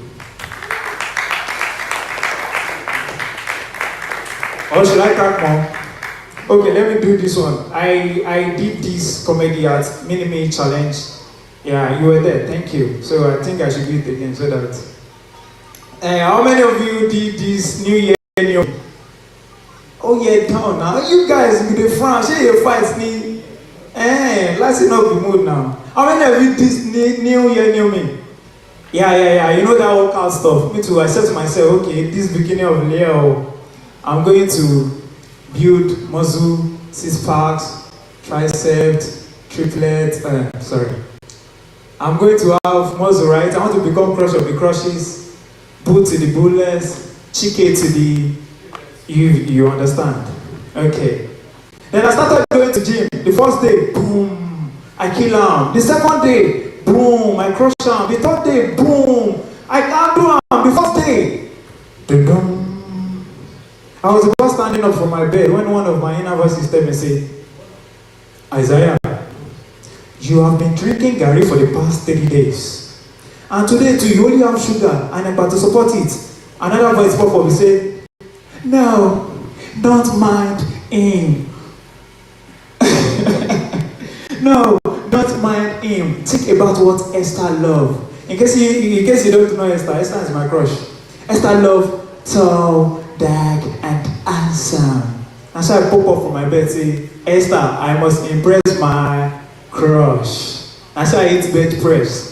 I said I'm going to do past my limit. The first one, I pushed. Second one, I pushed. Third one, I was stuck. Everyone could see me in the gym. No one could help me. Now so Esther enter. As Esther enter, my energy goes 21, 35, 80, 87, 100. Oh, Esther came to me. Oh my God, that was impressive. Now so Esther leaning for a kiss. As she leaning, I lean in. She leaning, I lean in. As we want to share this lovely, passionate kiss. Now so I hear for my face. I open eye, I dey see white bulb. I dey see white bulb. Ask me where I dey. Na health center o. Na health center I dey. The doctor dey ask the nurse say, ah, so wa okay? No, go wa okay o. Only mental problem. What if I can do for me? Thank you guys. That's my time.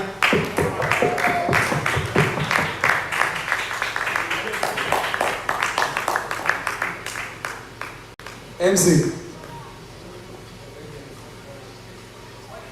DJ, music can go. I continue. Okay.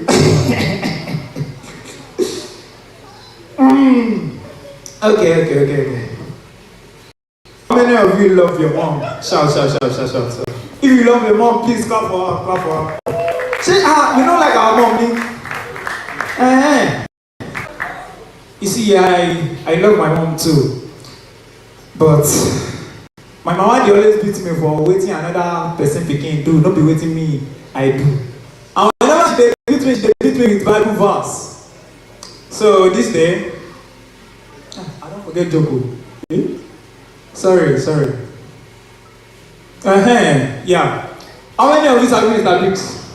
Mr. Biggs, yeah. On my 10th years anniversary, I said anniversary birthday, my 10 years birthday party, my mom decided to take me to Mr. Biggs. So, you know, then, if your mama take you to Mr. Biggs, now one posh thing. So meat pie na like rich food for we guinea pikin. So as we reached there, we saw this boy crying. Mommy, I want ice cream. My mom said, Junior, you cannot have ice cream. You've taken rice. Shut up, Mom. My mama look at me, look at the boy. She look at me, she look at the boy. But as per say, I was so dull, I couldn't grasp that the last time a mother looked at her child like that was on the cross of Calvary. And what happened to Jesus? He died.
My name is Olayinka. Looking at something I've done, I'm trying to put it in a box in a way. But I can resonate to this because it's something similar that I'm doing in a community I'm in. It's called the iChat Men. I don't know if you've heard of IT project or something. Yeah, so I happen to be the national coordinator for the iChat project. Right, so I can resonate to this, and I think I even brought it out when I was having a discussion with the community director that men are not celebrated enough, men are not talked about enough, men are not, you don't do things for men enough. So obviously we are the ones to talk about ourselves, we are the ones to tell people our story, we are the ones to tell people that, oh, this is why we should, why we matter. You know, we have young guys that are growing up, and so to speak, these guys will be fathers of children if you don't give them the education that they should have right now, if you don't give them the information that they need to be the father that they should be. We just have loose men there. We have men running without vision, we have men running without, what's it called now? Uninformed information, if I can put it like that. So, yeah, I was able to hold, I think last year, during the International Men's Day, we held a conference solely for men. It was amazing. We called it Mentality, and from yeah, we called it Mentality, and from that it was amazing. So when I saw the pattern conference, I knew it was something profound. It's something innovative, and it's something that speaks to men. And it's really a great opportunity to be here, because at some point in time I was doubting if I was going to come, but I was talking to Sarah, and yeah, but then I came here, and really, I'm really grateful for that. Thank you. Round of applause. A round of applause. This is why you should not miss pattern conference. So, someone wants to speak at the back about the most manly thing that he has done. 2 people want to speak at the back. Okay, let's go. Introduce yourself, so I will know you. Hi everybody. Hi everyone. Hi everyone. So I'm the Joseph Yomi. So first thing is that I made decision I left home like in January. I said that home was so comfortable for me. So I had to leave, like I had no job. But I left, stay with my sister, and then from there, a lot of things have been happening. I was in Lagos for a while, and then started because of leaving, because I need to feed myself. So because of that, there's been a domino effect of having to do several stuff, starting a business, starting a creative work, being in Lagos, working with one of the biggest movie projects in Nigeria this year. I was a content lead for that, and then from there, I've been traveling a lot. I've traveled a lot to Lagos this year, more than before. So it's like I'm not in control of my own decision. So I don't need to take permission and stuff like that. So yeah, go to God. How are you around of applause? So John, you can go next. Alright, good afternoon everyone. Good afternoon. My name is John. Sorry, before you continue, can I just say that he was a speaker at the last pattern conference. Can we give him a round of applause, please? He's loaded, like forget he gave back the edit videos, the follows, it's very loaded stuff. So Mr. John, please, we would like to have you. Thank you very much for the honor. May the Lord honor you in Jesus' name. Amen. Alright, so we have a lot of people talk about the manliest thing they have done. Me too, I've done a lot of manly things, but there's this part that most people don't really want to talk about, and I want to say it. So I have consistently loved one woman for 10 months of my life. So without looking at any other woman. So I find that as a very, very big achievement as far as I'm concerned. Thank you very much. That is so beautiful. I go love you. You want love? Say I go love you. Oh yeah, okay. Una no want love, okay, no problem. Yeah, I don't believe me, I don't know, you know, I mean fuck up. I mean mess up. Me I go love. I think that's also nice. In a generation whereby people define themselves by how many girls they can attract, how many people they can make fall in love with them, and like that's man. I think from now that we've attended the conference, I believe that we have a better definition for what manhood is. Manhood is not just the object or the organ below us. No. What's that mean? It's more than that. Manhood is what makes us who we are. What makes it to be that boys transition into men. The ideology we have up here. It's such a beautiful perspective when we begin to see ourselves. So that's why I asked the question, what is the most manliest thing you've done? So it makes us to redefine what manly means to us. That's why I asked the question. I want you to sit down and redefine, bring out what manly means. Is more than now, gaining this amount of money, although that is beautiful in and of itself, but it is more than that. I don't know whether that makes sense. So please, can we actually give ourselves a round of applause? Can we give ourselves a round of applause, please? Can we give ourselves a round of applause? Can we give ourselves a round of applause? I just want to also say, before I call on the next speaker, I really want to appreciate all of us once again. We're going to be having like 1 or 2 speakers and we'll have our games. I hope you've been paying attention. I can sing, do you guys know I can sing? Do you guys know I can sing? Do you guys know? Oh my God. Who wants to hear me sing? I want to bring something.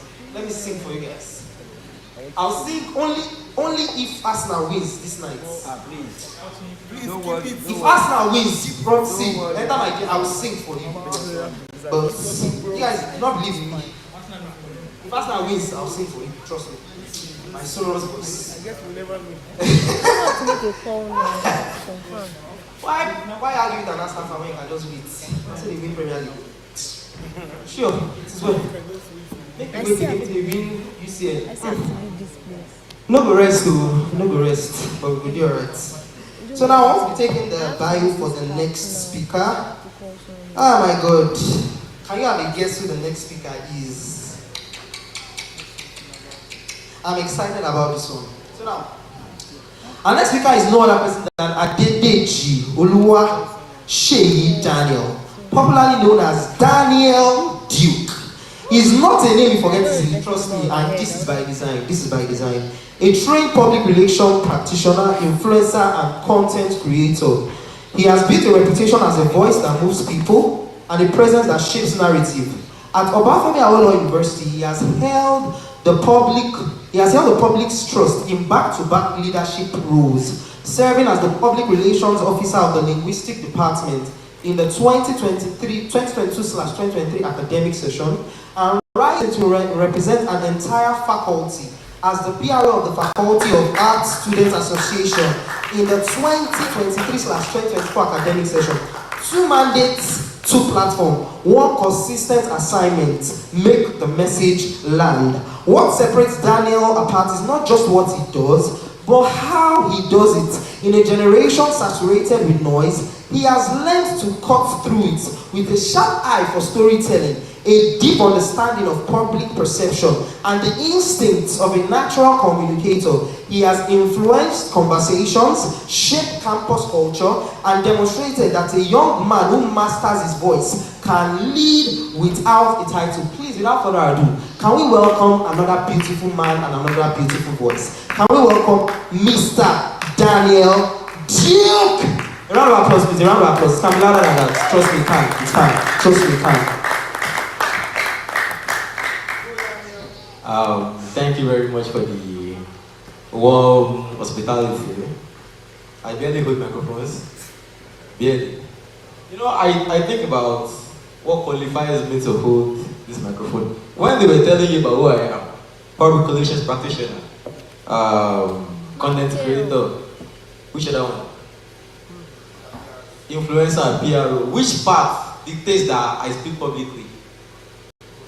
None of it. I barely hold microphones. So what qualifies me to hold this microphone today is, you know, the conversations I used to have with the host, which is David. So I want to say a very big thank you to David for putting me on the spot. This barely happens, and I hope I can make an impact here today. So thank you very much. I'm not going to bore you with what I have to say today, because the speakers that came before me, they've said a lot. And I don't want to use the word stolen. They stole a lot of my points. A lot of things I have to tell you people, they've said it. I wonder, you know, it's not like we met before before we got here, we did not meet. But it was funny how things they were saying was going hand in hand with things that I have to tell you guys today.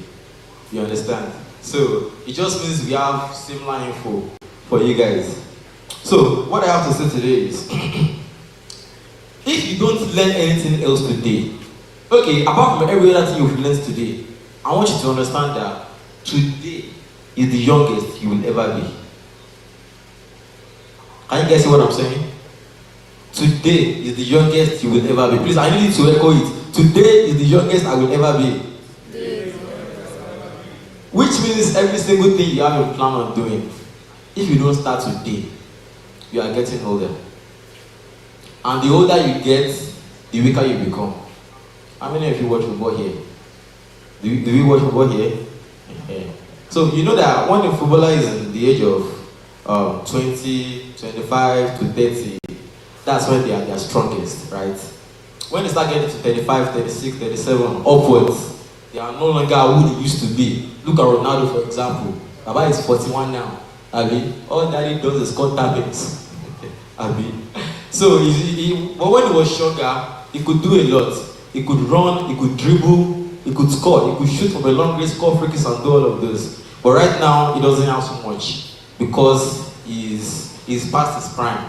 But when he was younger, he could do a lot. As a young man, God has endowed you with so much strength, so much power, that you can, anything you put your mind to doing, you can accomplish quick. So quick, quicker than someone that is, deep in their age. You understand? So today is the youngest you will ever be. You need to focus now. Everything you heard every speaker say, if you don't apply it to your life, it is useless. The point of you coming here is useless. Every single thing everybody says, if you don't apply it, there is no point. You understand? So that is the first thing I have to say to you today. It's very important for you to focus because you are young and your testosterone is high. You understand? So one thing I want to, one of the ways to focus, you need to have like a clear-cut vision of who you want to become, of what you want to do in life.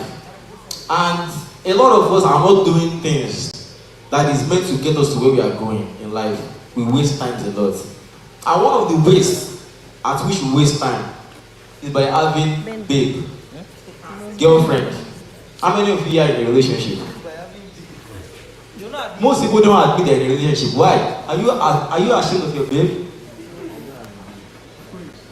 So now, if you have a girlfriend that is not helping you accomplish, that is not pushing you to, there is no point. It's just a waste of time.